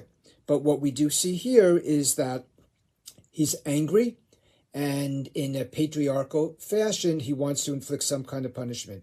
We don't know whether she was expelled from the house. I would assume not. I would assume it's more limited, again, from the context. And we'll go on, and the context might convey what he meant. They sat, we assume, separated for one week, and the notion is for Shabbat, and then the second, and then the third. My thinking from the story and an understanding of the story was that on Shabbat they were somewhat estranged, but it could very well be that they were just estranged in general. And that actually might make more sense because, as we're going to see, her neighbors are introduced to the story. How would her neighbors know about their conflict if this were not something ongoing? So I had originally thought that my understanding that it was Shabbat, and this might be, I don't recall offhand, it might be from the version in the other text of this story. But what we do know is that there was some kind of separation. They were isolated from one another. The husband's ego clearly gets the better of him. We don't know if she went back to Rabbi Meir in the subsequent weeks. All we know is that there was some kind of estrangement, whether it was on a daily basis, whether it was simply for Shabbat. But it was enough to be obvious to her neighbors. And we know that people lived within close quarters, and we also know that people did. They shared time with one another. People visited one another on Shabbat. So even if this were just a Shabbat phenomenon, it would be clear to her neighbors who might normally come over and visit at some point in Shabbat, or they would go and visit their neighbors. It was clear that there was something untoward that was taking place, something out of the ordinary. And her neighbors being very neighborly, and I don't think being nosy. I think out of deep concern, approach her and say, "You're having a quarrel." And what is the response? What is their following response? The response is, "Let us go with you to the rabbi." It was everybody knew what was taking place here. And I think they were concerned. I think they were friends and they wanted to try to resolve the matter. But interesting that they don't sit down with the wife and with the husband. Their suggestion is to go to the rabbi. And we know that the rabbi was often the go-to person today also, specifically, or more so in Orthodox communities. But the rabbi was the go-to person. But it's still very curious that their idea was to go to the rabbi. Again, on the other hand, it makes sense if the husband is ignoring his wife, he would want nothing to do with the friends, and so therefore they need another solution. Try to find a way to ameliorate this situation, and so therefore they would go to the rabbi, and the rabbi here was the same Rabbi Meir. When Rabbi Meir saw them, and we don't know when this took place. We don't know what time. We don't know what day. But Rabbi Meir saw them, and he envisioned. The English is a little bit more convoluted. He envisioned the reason for their coming by means of the Holy Spirit. Simply, Rabbi Meir was filled with Ruach HaKodesh. He was filled with the Holy Spirit, and we know that this idea of Ruach HaKodesh is it's a common theme in our tradition. And I recall another story. Rabbi Meir was a disciple of Rabbi Akiva, and I recall the story about a man who was studying with Rabbi Akiva, had not seen his wife for several years, and we learned that Rabbi Akiva was filled with Ruach HaKodesh, with the Holy Spirit, and he approached this man really convincing him that he should go see his wife. So Ruach HaKodesh was something that was reserved, I think, for the very rare and special individuals who had the special gift of discernment. It was something that would probably define the person as not only intensely spiritual, but as one who was filled with great wisdom and insight. And so Rabbi Meir, because he was filled with this Holy Spirit, it's a way of saying that he knew why they were there. And as we see, Rabbi Meir was willing to humble himself. So pretending to have something wrong with his eye, is what we infer from the text. He said to them, and the text, from the text we infer that, he was gesturing to his eye. "Is there among you a woman skilled in reciting a charm for the eye?" He knew why they were there. Perhaps he was aware. What I learned during my days in rabbinical school, that our professors, our teachers, as much as they were immersed in scholarship, they often knew what was taking place with their students. They would know much about their social lives. And so here, Rabbi Meir was not simply a detached rabbi, but he was more intimately involved with the goings-on of his community. So he knew that there was strife, and he probably knew that the charm was something common, and it was a charm that all of these neighbors would know. But he says, "Is there among you a woman skilled in reciting a charm for the eye?" So he was designating this. His thought process was such that he was looking for this woman to volunteer herself to be able to respond by saying, "Yes, I know a charm for the eye." But her neighbors, I think, not yet quite aware that Rabbi Meir is plotting this and has this under control. And is directing the conversation. Her her neighbors say to her, we know that you are able to do that. We know that you know this particular charm. And since your husband has threatened to not permit you back in your home until you spit in the rabbi's face, here is your opportunity. Rabbi Meir is giving you this opening. And again, they're unaware that Rabbi Meir has there's a scheme here intentionally. They urge her to go and spit in the rabbi's face so that she will be permitted to live with her husband again. From modern eyes, contemporary eyes, my response would be, this husband does not deserve this woman. What he did was certainly it was unconscionable. It was certainly unacceptable that she would deny him the opportunity to study. Perhaps at most he could have admonished her by saying, "Can you just let me know where you are when you go out at night, because it's dark and I would worry about you." But that wasn't part of his intention. wasn't his thinking. He was angry. He was patriarchal. But again, this particular midrash is not focused on the character of the husband. And perhaps it should be, because that is one of the issues that disturbs me. But the story is focused on creating Shalom Bayit, even by virtue of using an extreme example. The other people take it from here. Once Rabbi Meir has posed this question, is there anyone who is able to recite a charm? They know the charm. Rabbi Meir knows that they know the charm. There's no explanation at all offered, but at this point we see that he is so willing to humble himself in order to reconcile this woman with her husband. So she came forward, she stepped forward, and she obviously knew the charm, but when she sat down before his face, she cringed before his presence. She was nervous. She could not follow through on the request. She could not spit in the face or in the eye of this distinguished rabbi with whom she had studied, a rabbi she had admired. So we see her reluctance, which calls positive attention to her character. We also see how Rabbi Meir's humility, the extent of his humility, is highlighted here, that he would go to such great lengths, to extreme lengths, to remedy the situation. So she confessed, "My master," literally my rabbi, "I do not know how to recite a charm for healing the eye." That was a fib. We know that she knew. The story suggests that she knew, but she simply couldn't do it. Is Rabbi Meir now too deferential to this callous husband? Should he have said, "Your husband doesn't deserve this"? He doesn't go through any of this. He just wants to bring them together.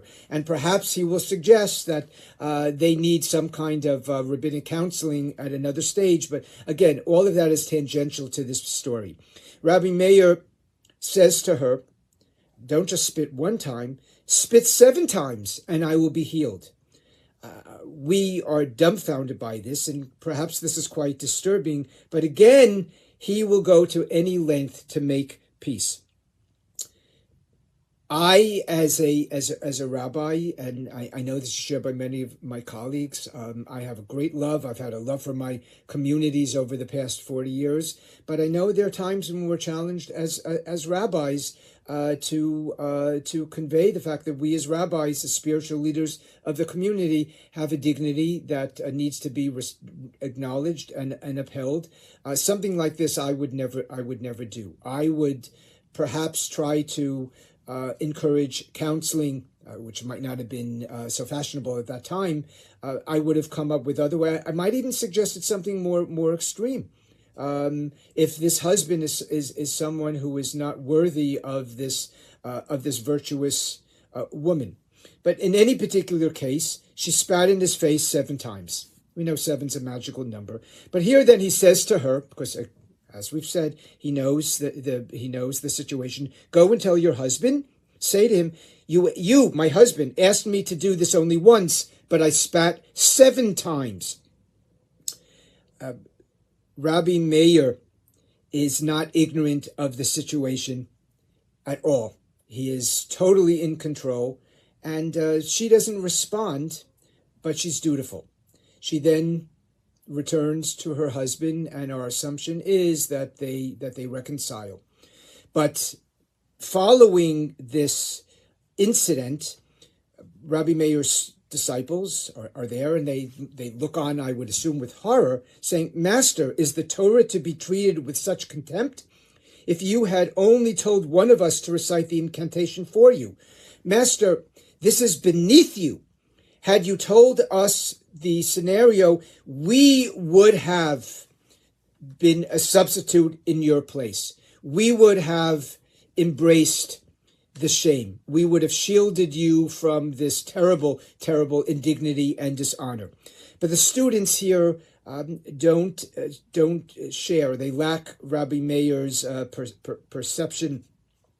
They perhaps are, I wouldn't say myopic in their thinking, because I think most of us from a visceral perspective would react with horror, but they don't see a big picture.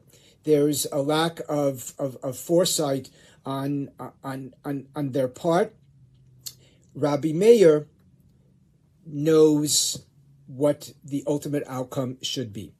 So here, to his students, and this is how the story concludes, not with the woman going back to her husband and they're reconciled and they live happily ever after, or not, but Rabbi Meir replied to his students, "Isn't it enough for Meir to be equal to his maker?" So his outstanding, convincing argument is that God would seek Shalom Bayit at all costs. If God would be willing to do that, shouldn't I? And again, interesting that he doesn't refer to himself as Rabbi Meir. He refers to himself as Meir, which I think is another expression of humility, because now he's not just this great rabbi before disciples, but he's one basar v'dam. He's a mortal standing before God, and therefore he's not Rabbi Meir, but he's Meir. So I would react to the story on a number of levels as we conclude. First of all, Shalom Bayit is the overriding issue.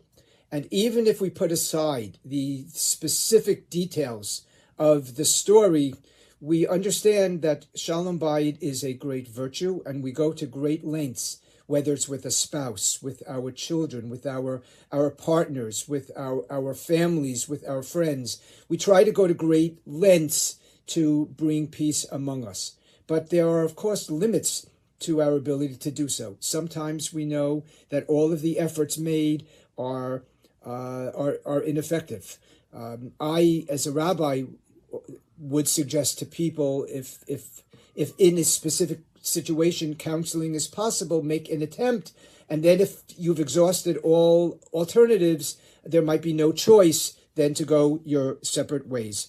But I would look at this man as someone who is not deserving, perhaps, of such a virtuous woman. But the rabbi is so willing to compromise his dignity and find any means to bring these people together.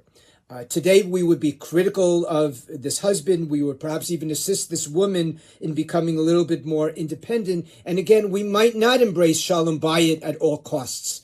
We might say Shalom Bayit to a certain extent. We exhaust all viable possibilities, but past a certain point, Shalom Bayit is impossible. But nevertheless, if anything, we take out of this story how Shalom Bayit is a virtue which needs to be pursued at least as much as possible, but certainly within boundaries. Chag Sameach to all of you.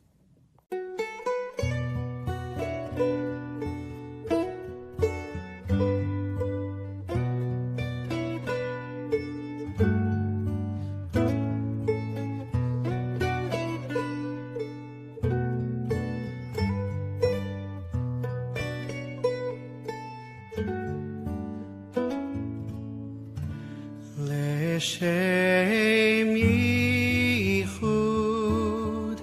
kodsha brichu ushchintei hineni muchan umezuman לקיים מצוות עשה לשם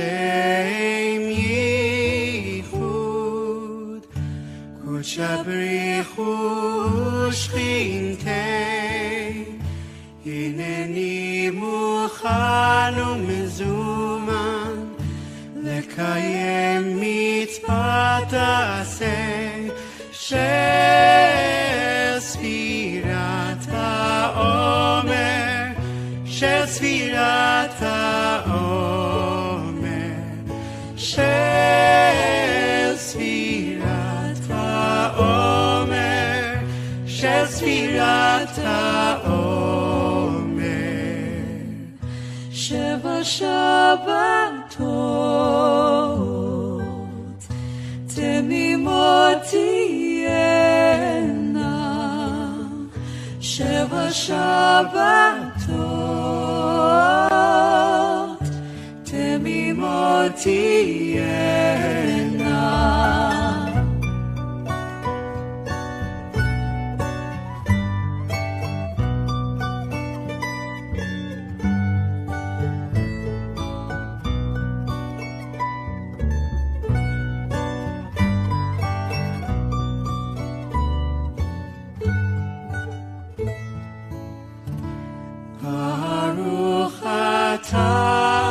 Adonai Eloheinu melech haolam asher kidshanu b'mitzvotav v'tzivanu al sfirat ha'omer al sfirat ha'omer al sfirat ha'omer al sfirat ha'omer sheva shabbatot temimot tihena sheva shabbatot